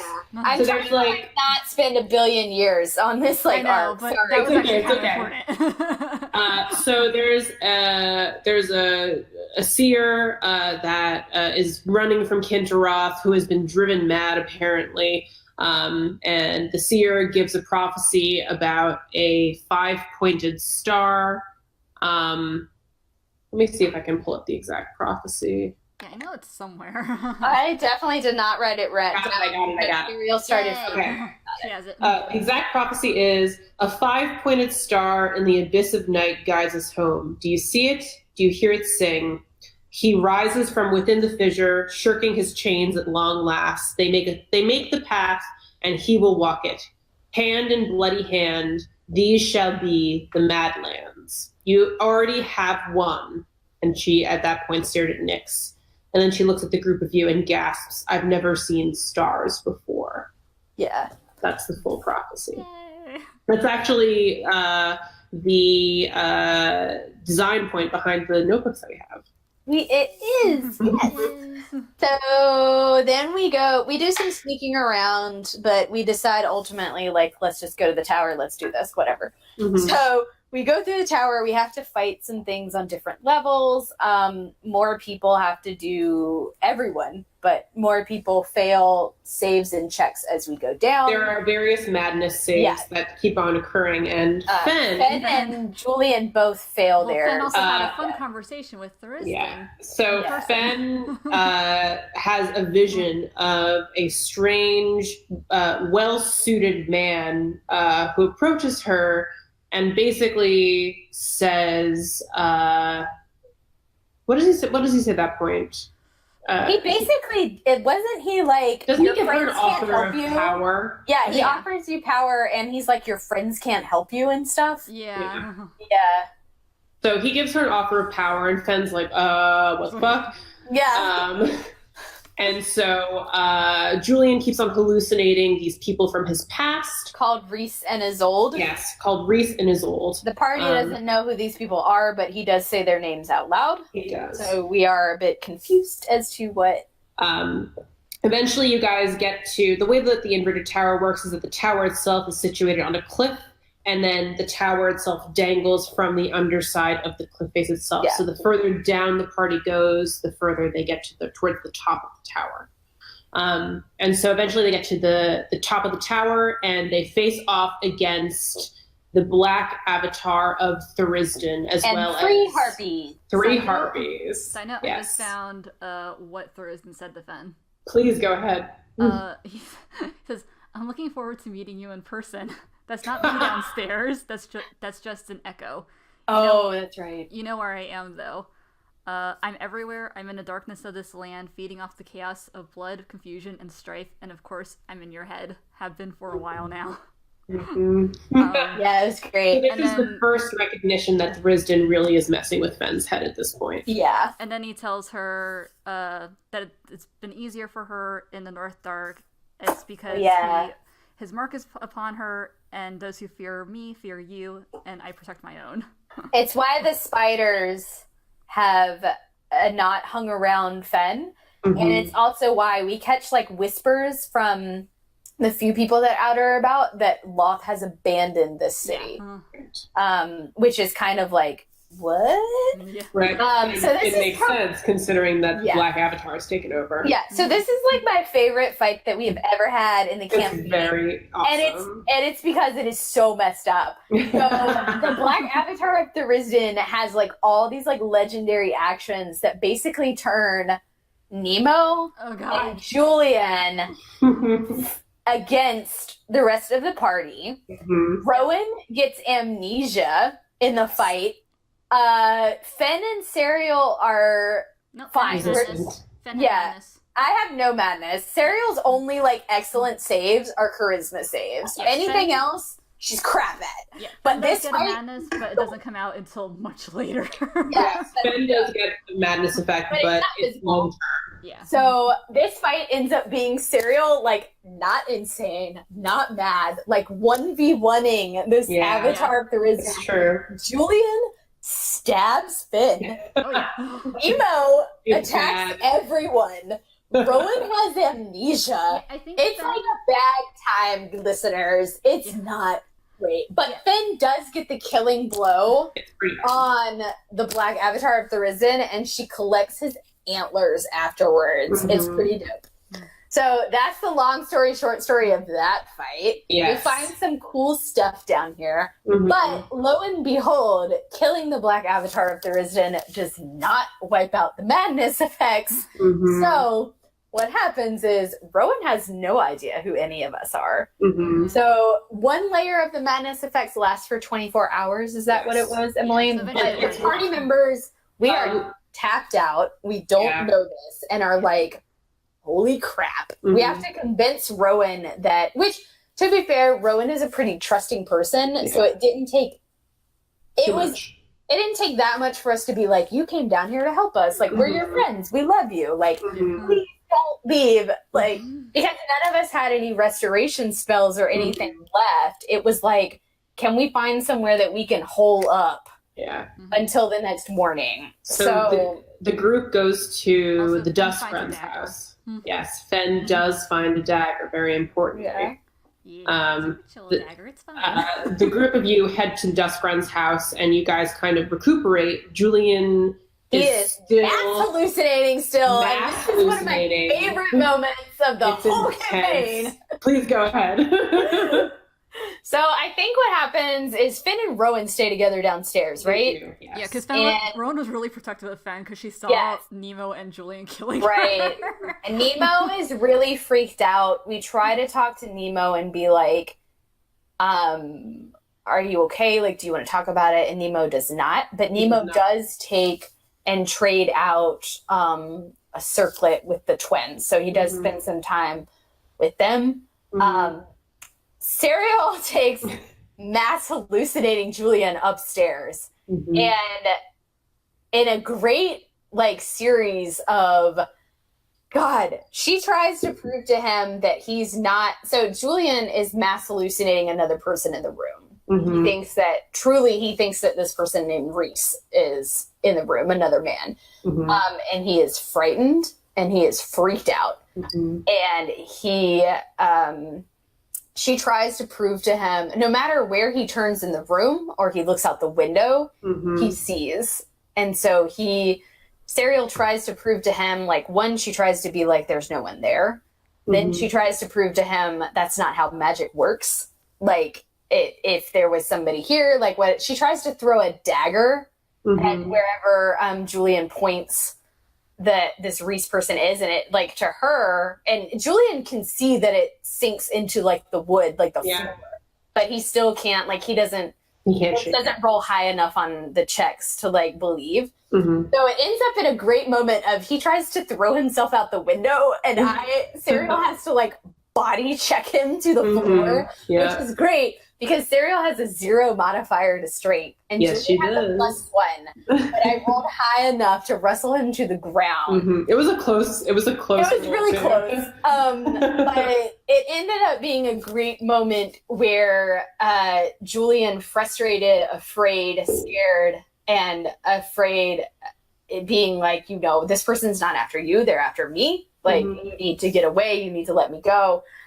Revealed to her for the first time that he has this rune burnt and carved into his chest over where, like, on his right side of, right side of his chest, over, like, partially over his heart, over the right side of his chest, he has this rune that is, it is not perfect, like how Nyx's and other runes are. It is messed up. It was clearly done by somebody that had no idea really what they were doing.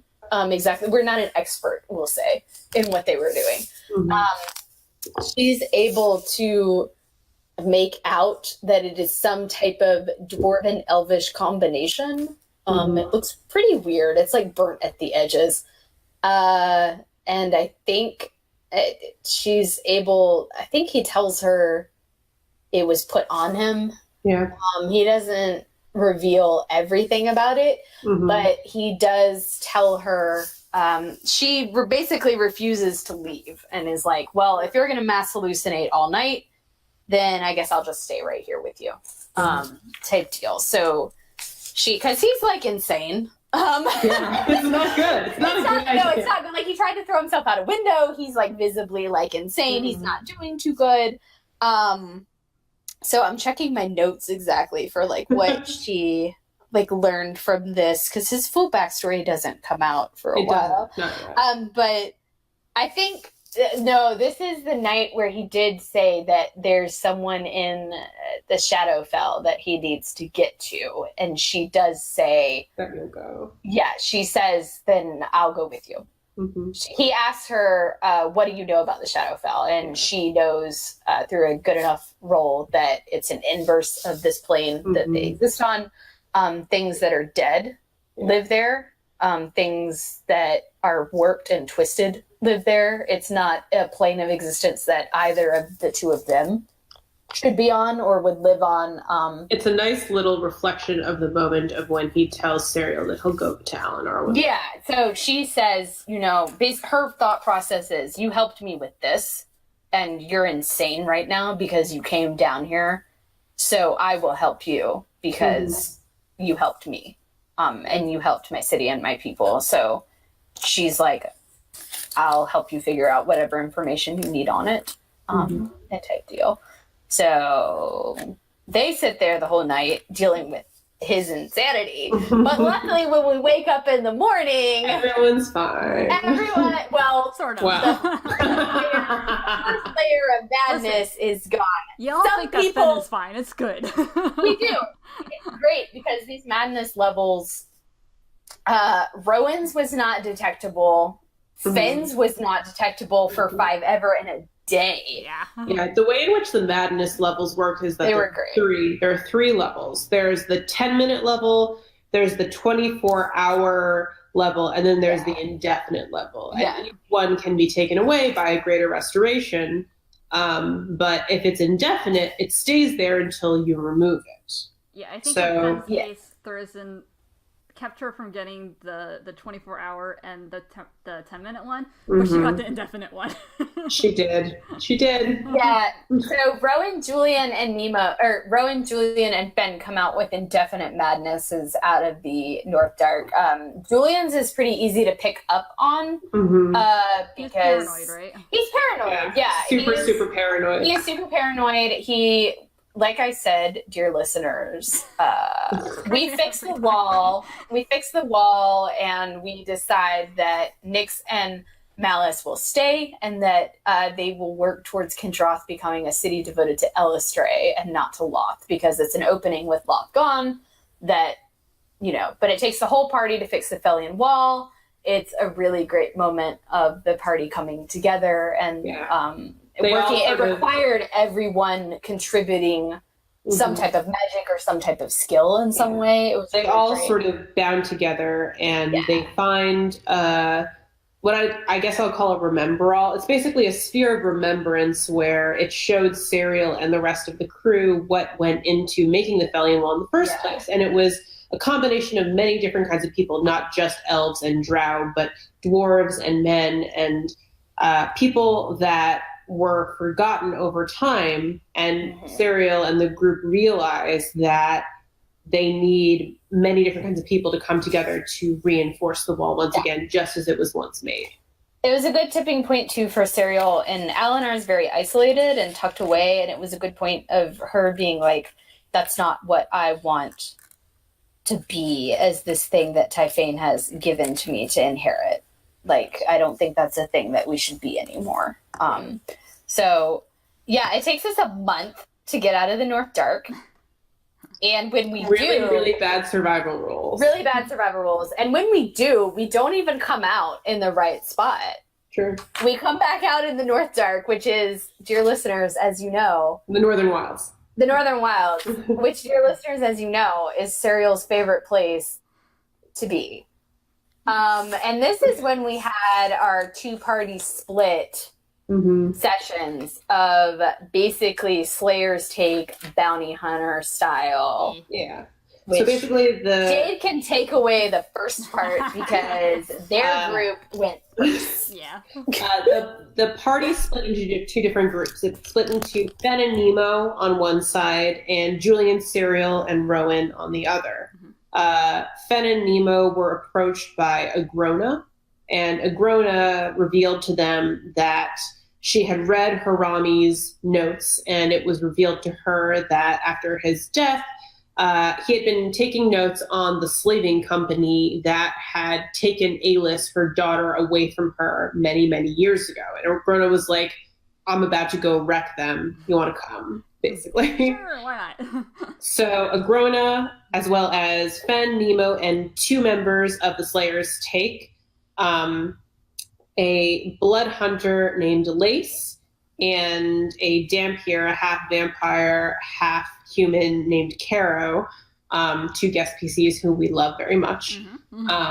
They, as a group, went to a city called Blackpool, which is located beyond the Grey Marsh, which is above the Northern Wilds. Basically, the group got to town and started talking with the deputy sheriff there, Sabina, as well as one of the local noblemen, Aidan Kenmore, who is the son of basically the only noble family in town, the Kenmores. And Sabina and Aidan are very good friends, and Sabina reveals to you that the sheriff has been missing. You guys work together to basically hide and attack a group of the Iron Company men who try to take the tribute that the town Blackpool offers every month. You figure out that this slaving company is basically taken over this small town, and through some investigating, you guys are able to find their underwater hideout where this company is located. In the meanwhile, Sabina, the deputy sheriff, gets kidnapped, and it is revealed that Aidan, the sort of lordling, is very deeply in love with her. We love them. We love these They're dumb kids. cute. We love them so much. We're invited to their wedding. You are. Spoiler alert. Spoiler alert. They're Sorry, not dear married. listeners. So basically, the group, they infiltrate the Iron Company's hideout. Fen comes across a cursed object called the Petrified Eye. She didn't know it was cursed at the time, but we were in like this. Finn finds every cursed object in this She likes campaign. to catch things. He does. But like we were in this room, and it was a trapped room, and the door was locked. And as we were in there, the ceiling started to like lower down on us slowly, and we were panicking, trying to figure out what to do. And so she's like, "Well, I know this eye will answer a question if I ask it, so I'm just gonna go ahead and do that." And she had to make a wisdom save when she used it. And she was like, and it answered the question for her, just told her to wait. Mm-hmm. But then she was like, I'm not using this again because that felt weird. Puts it back in bag.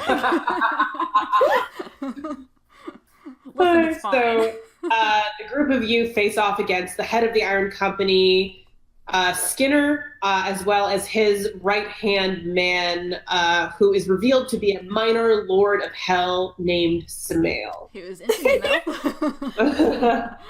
Nemo. What evil fuckboy in our campaign is not into Nemo? Well, what happens is Samael looks at Nemo and says, not how I would have done it. Oh yeah, that's Good really marks good. on, however you did it. Oh yeah, dear listeners. I keep saying dear listeners. Nemo, has he started having his sex dreams with Grime? He did.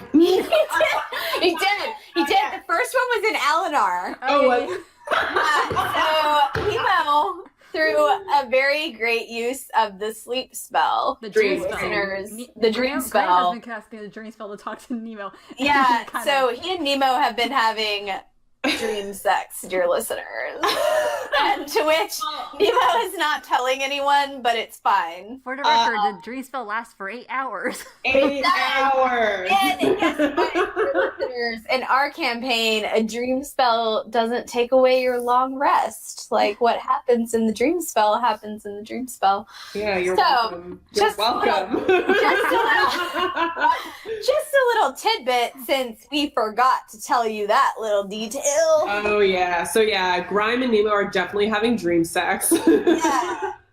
It's good for To be Nemo. fair, Nemo consistently rolls shit insight on Grime. It's That's true. true. He keeps trying to use him. He keeps trying to get some information out of him about certain things, and Nemo is very driven. He hasn't told the rest of the party what's going on with him as of yet, but he is desperately trying to find answers about this magic that he has, this shadowy powers that he has, and Grime is a much higher powered arcane user than anyone in the party is, and he's thinking, I don't know, Amanda's not here, but I'm 50% is like, yes, let us bone down and dream time. But 50% is also like, do you have answers about what I am? Also, please imagine my internal fan just groaning. Yeah, like, if Ben knew, it would be not great. So basically, anyway, back to... In this battle with Samael and Skinner, the group defeats them, but they also discover this strange book. Also, side note, this is the first time that Fen uses the dagger that she found in... Yes. It's true. So there was actually a very interesting moment where I was talking to Jade, and Jade was like, I don't know if I want a multi-class, but if I do want a multi-class, it'll probably be into this. And she showed me this homebrew called The Aspect.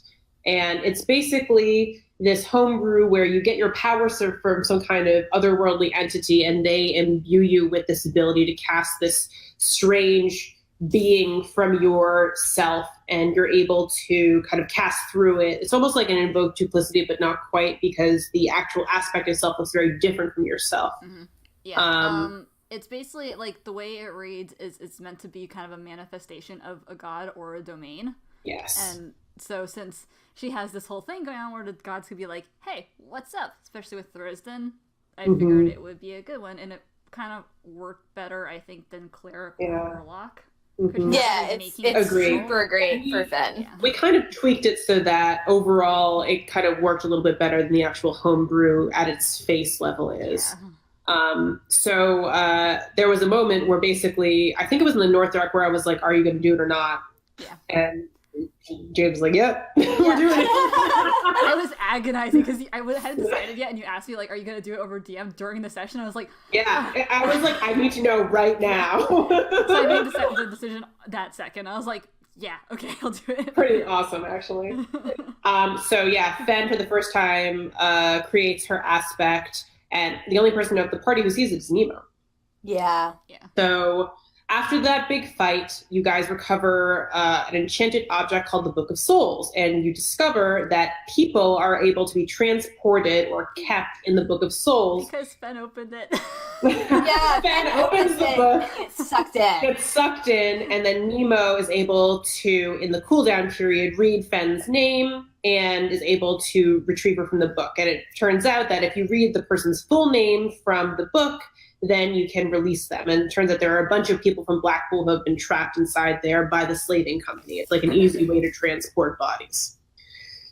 So Fen and Nemo look at each other and they're like, we're not going to tell anyone about this. And they don't. Dear listeners, they keep this book a secret for about 20 sessions. Yep. It's a lot. And it's not great. Spoiler alert, when it comes back into it. It's so fun though. It's really, it is incredibly fun, and I love it, but it's also like, really? Yeah, it's messed up. It is messed up. Anyway, I digress. So at the end of that, Slayers take half. They come back with the Book of Souls in their possession. And the eyeball. And the eyeball. And the Iron Company is laid to waste, and Aiden and Sabina are together. Success.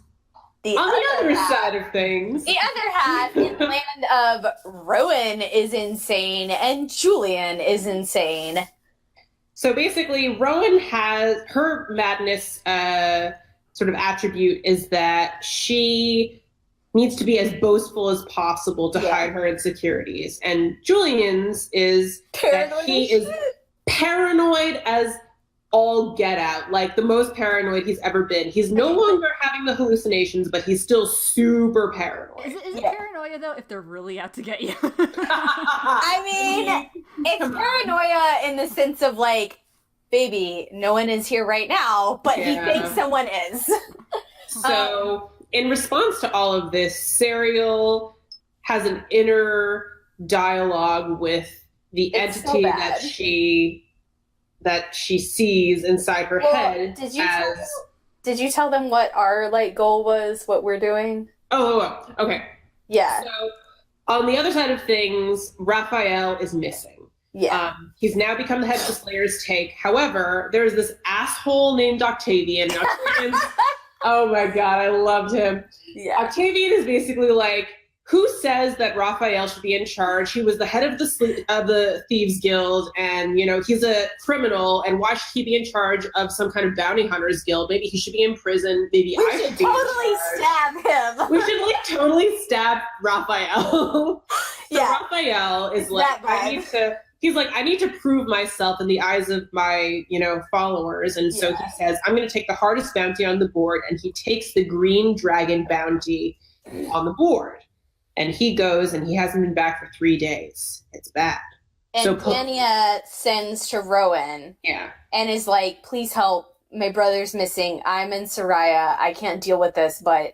Dania's been put on the small council. Yeah, Dania's on the small council. We put her on there to speak for the common people. Mm-hmm. And because we love her. Mm-hmm. So, we...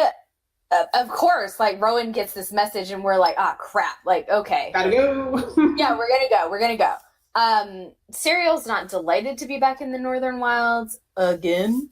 Doesn't love it here. So we set off and we come across some hags. Yes. The only direction that we know is that this green dragon lives somewhere miles and miles and miles up in the northern part of the Northern Wilds. That is literally all we know. And it is a dragon. Dear listeners, we have not come across a dragon before. We have faced down an avatar of a god, but a dragon. It's something else. Yeah, it is something else. And so we are like, what the fuck? Yeah. So basically the group, it consists of Rowan, Serial, and Julian, but it also consists of Indigo, who is a battle medic, and Aasimar, healer. And it's also consisted of Vera, who is a tiefling bard. Yeah. So these are 2 more of our lovely guest PCs whom we love. Yeah. So this group of people, they meet these hags, and the hags are basically like, we'll tell you exactly where Raphael went if you bring us back a unicorn. A unicorn. So it's great because hags are obviously, they're fae creatures. Yes. They are more of a twisted type fae creature. And Serial being an elf and a fae, I call her fae adjacent. Since elves have, in D&D lore, they are fae ancestry, whatever you want to call it. And so she's like, guys, making deals with hags, any fae creature is not the best idea outright. It's kind of, maybe we shouldn't do this. But all of the party, because we're not thinking straight, we're just like, fine, whatever, we'll go find this unicorn, whatever, man. We do get a bag of colding out of it. I say that because you'll find out in a minute what we were too stupid to do. So we get a bag of colding out of it, which is dope, but we go off in search of this unicorn. And we are planning. We think we are so smart in our heads. We're we're going to make Rowan do this circle thing that she did on Salme again. We'll trap the unicorn. We'll, it's going to go great. We get 2 rounds into this fight with the unicorn. Why don't we just talk to the unicorn? Yeah. And when I'm seriously, it is one of the more light bulb, oh, you dumbass moments of D&D I think we've ever had, because it was truly a situation where it was me, Rose, Rogue, and our 2 guests. No one literally thought to be let's just ask the unicorn what they know. So it was literally an instance of Serial, someone else, I think it was Vera, no, it was Indigo, and then the others, we all just quit fighting and we're we're really sorry. Will you talk to us? I think from the get-go, Rowan was I do not want to fight this unicorn. Yeah, she felt really bad about taking an innocent creature's life, which 100%, no one in the group felt great. No one felt good about it. No one felt great about what we were getting ready to do, but we were we have no other information on Raphael, and we felt bad about that. So no one felt great about this. But we ended up talking to the unicorn, and the king of the forest because that's his title. Yes. He was very polite and forgave us and was able to tell us that, yes, there is indeed a young adult green dragon that's in the woods, and that he has seen her before. He knows the general location of where this green dragon's lair is. I think the king of the fortress told us that he had seen Raphael and his group, and that type deal. And he also told Serial, I've seen you before, but you were much smaller and you were little. And so Serial has only ever had one secret in the entire campaign. When I first started D&D, like I didn't know how to play. So I didn't like build like an elaborate, amazing like backstory with like any secrlike or anything like that. It was Which is not necessary. It was one secret. I don't think any of us did, let's be honest. Yeah, I mean, like Nemo and Julian both have more like secretive, elaborate like backstories type deals. This is just what I mean. Well, true, like was a secret from himself. True, that's fair. So she only ever had one secret, and it is something that she has never, ever, ever, ever told anyone in her entire life. And it is when she went on her rite of passage, she was gone for 3 days. And she saw nothing.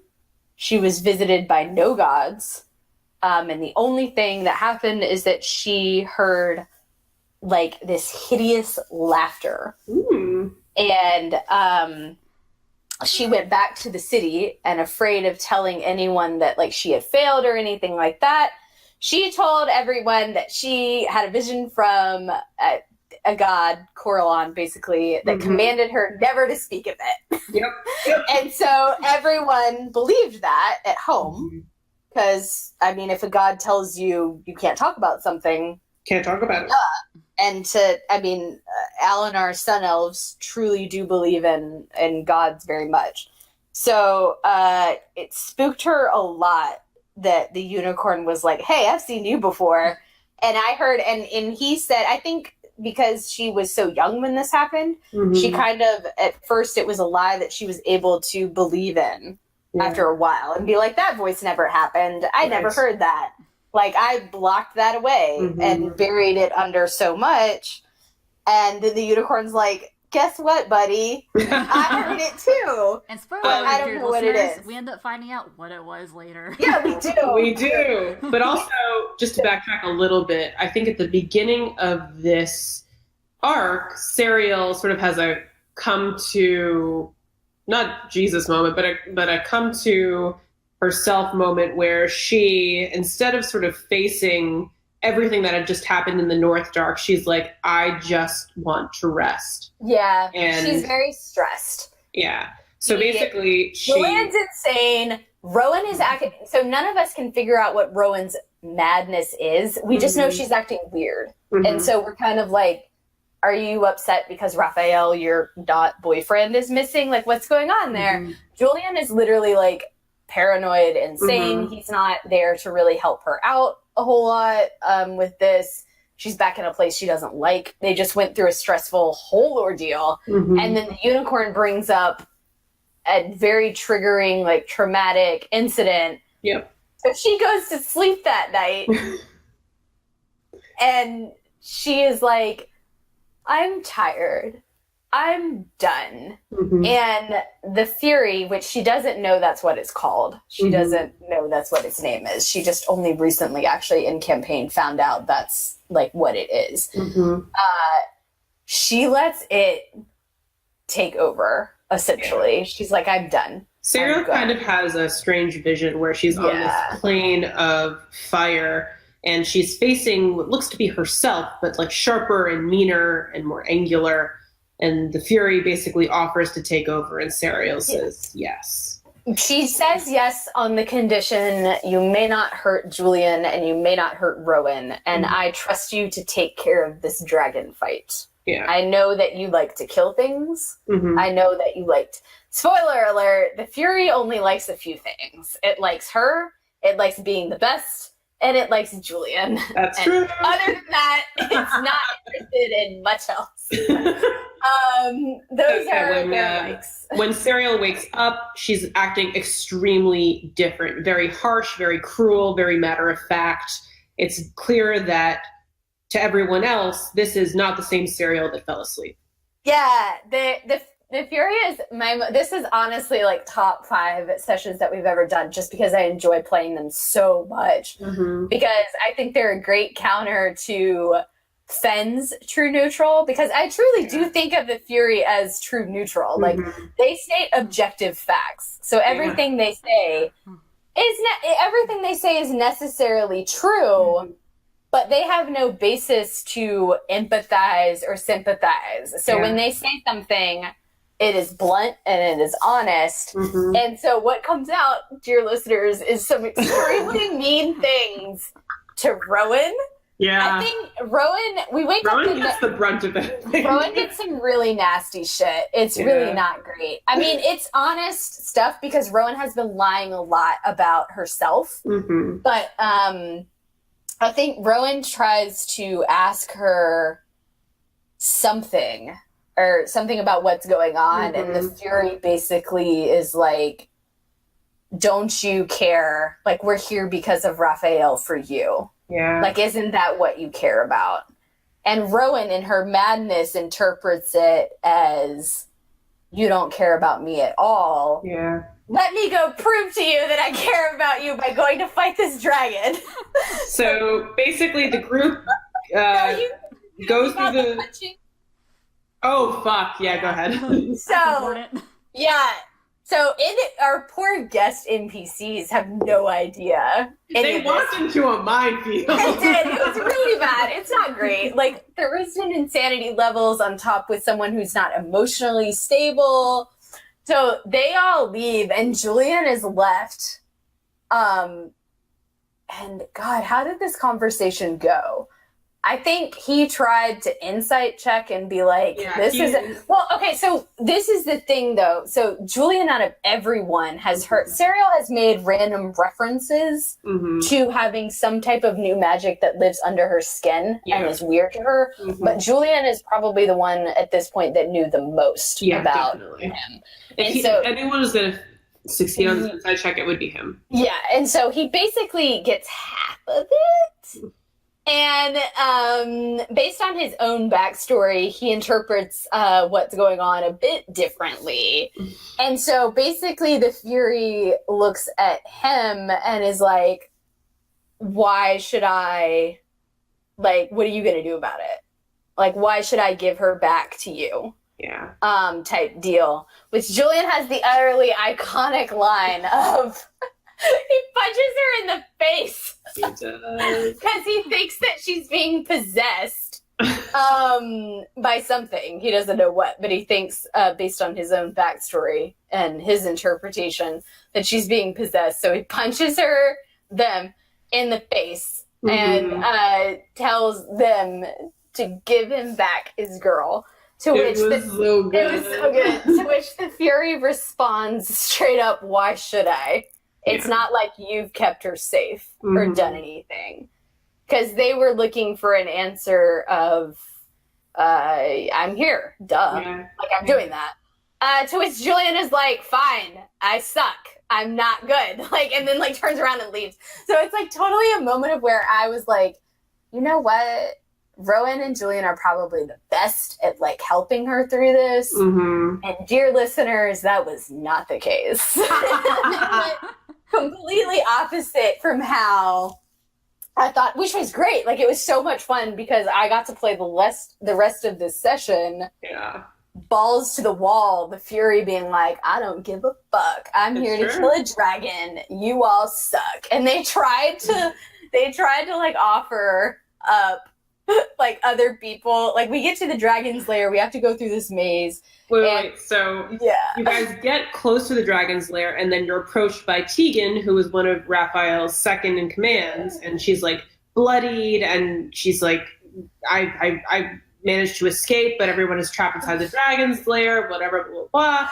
And you're like, oh my god, you heal her, you rest, she's gonna take you to where the dragon's lair is. You get to the dragon's lair, you come up with some kind of plan, but it doesn't really go according to, because as you get towards the dragon's lair itself, you see Raphael in the distance, and you're like, where the fuck is the dragon? Where's the dragon? You see something moving beneath the water, and you think you're sneaking about, and then you realize that the whole time, as you see the door to the cave kind of roll shut, as this small human woman kind of pushes the gigantic boulder closed, very clear that she's not just a human woman, you realize that Tegan has been the green dragon the whole time. And then y'all roll initiative. Well, Raphael's dead. Yeah, so we have to revivify him, while Julian and the Fury have a great conversation with Tegan the dragon, which green dragons are in love with elves and the Fae, and they love to corrupt them. And it was a weirdly sexual, I'm gonna kill you, eat you, but first I'm gonna play around with you, moment. So that was like a great delight, and it ended up. Yeah, we had to. There was a great revivify ritual with Raphael. Rowan rolled a natural 20 to revivify him. It was awesome. It was great. Then we had a huge fight. Big brawl. It was a good fight until the end. And Rowan, in her madness, and trying to prove to. And this is Rogue's honest words out of her own mouth. And trying to prove to Serial that she cared about her, and that she was sorry that she had dragged them all here just to find Raphael, that type deal, stood underneath the green dragon that was on the ceiling. And was trying to cast something. But she put herself like underneath to try to like draw attention to be like, hey, focus on me. Yeah. The Fury got the killing blow on Tegan, but when you kill things that are attached to the ceiling, they fall down. So this was our first actual PC party death. Rowan gets crushed to death by Tegan, and we have to do an extremely traumatic, like very emotional revivify scene. Serial tears up the circlet that her father gave to her that has the diamond that they need, because we're out of diamonds. We don't have any. We use them on Raphael. She has to tear that up. We use that. Raphael, Julian, and Serial both participate in this revivify resurrection scene, and it's very emotional. Like, Raphael is very speaking from a place of like, in love, I love you type deal. Julian is speaking from a place of, with his backstory, that he doesn't want to lose someone that has come to mean something to him. And for the first time, maybe in several years, this is someone who matters to him. And Serial speaks from a place of, Rowan was actually the first person that befriended her all the way back in session 1, sitting in that tavern, that bar. So this is the first time we had to deal with a PC dying, and it was very emotional, especially considering the party was super split. We were super split. It was super traumatic because there was a good 10 minutes where we didn't even think we were going to be able to get her body out from underneath that dragon. It was very good. But we were successful. Both me and Amanda, Neema's player, were both watching this. We were both sitting in the chat. We just couldn't say anything because we weren't there. But so we were what the hell? It was very it was very triumphant moment of, yes, we had this really hard fight and we killed this dragon, we saved Raphael, and then it was like, oh no, what goes up must come down. Welcome to gravity. It was like, what's underneath? But it's okay because we killed her, we raised Rowan up, and now Serial wears these really awesome thigh-high green dragon scale boots. Yes, you do. She wears the teeth as a half crown, and she has claws, and Rowan has boots too. It's great. And it's awesome. And we were able to bring Raphael back, and we were able to oust Octavian as it turns out that fake. Octavian had made a deal with the hags that he would. He came. Part of his appeal was that he had saved a baby from the hags that he had supposedly killed. But then you guys came across the hags, so you approached him and you were like, "Hey, what the fuck about those hags?" And he was like, and kind of ran away. And then you realized that the baby that he saved was actually a Fey baby that the hags had tried to implant into the Slayer's Take, now Bounty Hunter Guild. And basically you were like, okay, just make sure that the baby doesn't grow up super weird. Yeah, we like tried to give we give the baby to a grown-up. That's true. It was actually really sweet. It was very sweet. She kind of missed out on that aspect of Aelis's childhood, so it's kind of a second chance for her. Yeah. We had a lot of good things come out of that. We were able to, Rowan has a really good, so 50% of this conversation with Rowan and Raphael goes great, in which Rowan gives him some really, really, really good advice. Raphael is he is upset. A lot of his men died in this dragon fight. He was tricked by a green dragon, which, is not necessarily his fault. Obviously, this is a more cunning foe than anyone saw. But he feels really bad about it, and he's conflicted that maybe this is not a thing I can do. I can't lead these people. I can't be whatever. So Rowan, the party tries to give him some advice. Rowan gives him some really good advice and some really touching moments. And Raphael, still a bit raw and, emotional, he wants Rowan to stay. Yeah. Because clearly they have feelings for each other. Yeah. But he also is like, I recognize that you have these friends and you are off doing something bigger than this, and I can't ask you to stay. So they sort of have like a really 50% great conversation and then kind of a sad, angry. Well, it's also, there's a combination of that, plus Rowan has never really, she doesn't really know what it means to be in a relationship with someone. Her backstory is a little, her parents' relationship, which is what she bases a lot of relationships off of, is a little bit not non-traditional. So she kind of doesn't really know what Raphael wants from her in terms of... It's a miscommunication in which both of them kind of, through no fault of each other, say the wrong thing. And so both end up wounded and kind of hurt out of the conversation, which leads to a delightful... So what happens is, they get back and we're like, hey guys, our split parties reconvene. And some things come out. Julian pulls Serial aside. They have a good conversation in which she is absolutely terrified that he's going to want nothing to do with her anymore since he solved them.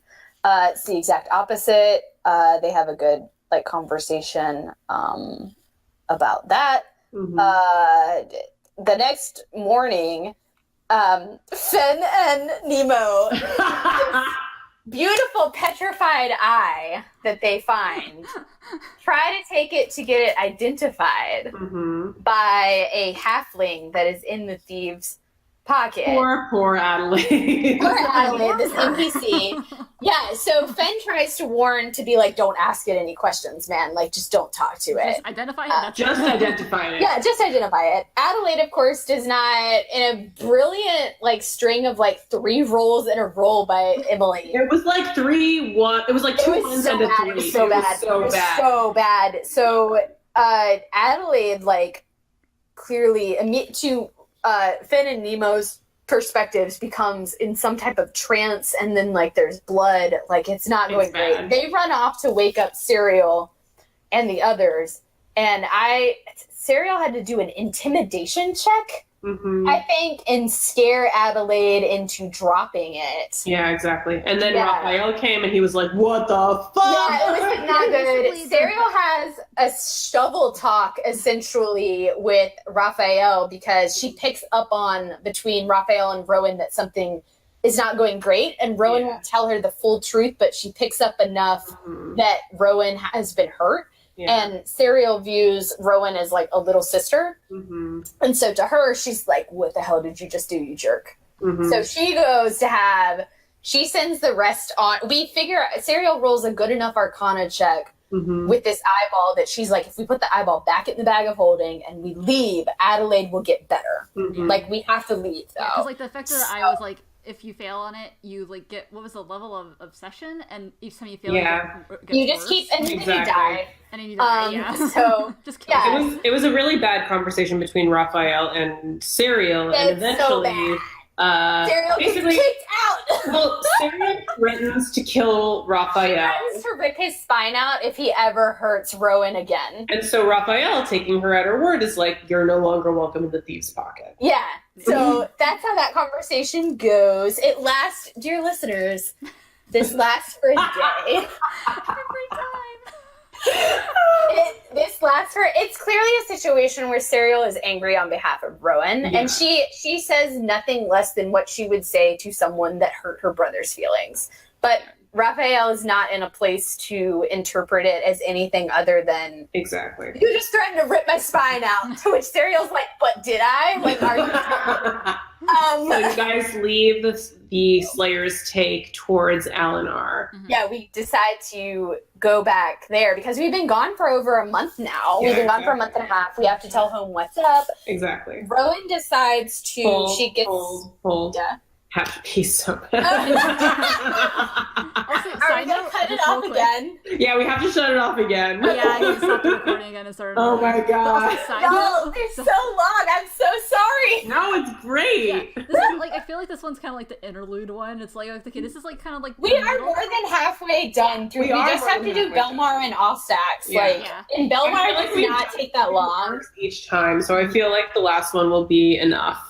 Also, side note, I still love how easy Nemo and Fenn's Slayer's Take thing was in comparison to theirs. It's so funny because with the madness effects that were still it added to it. I truly remember DMing Emily being like, this is what I want to do. I think it makes sense.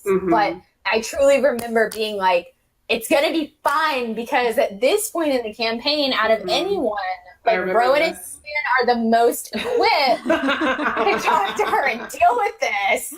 It'll be fine. Oh it was not fine. It was not. Okay. Okay, I'm peeing now. I'm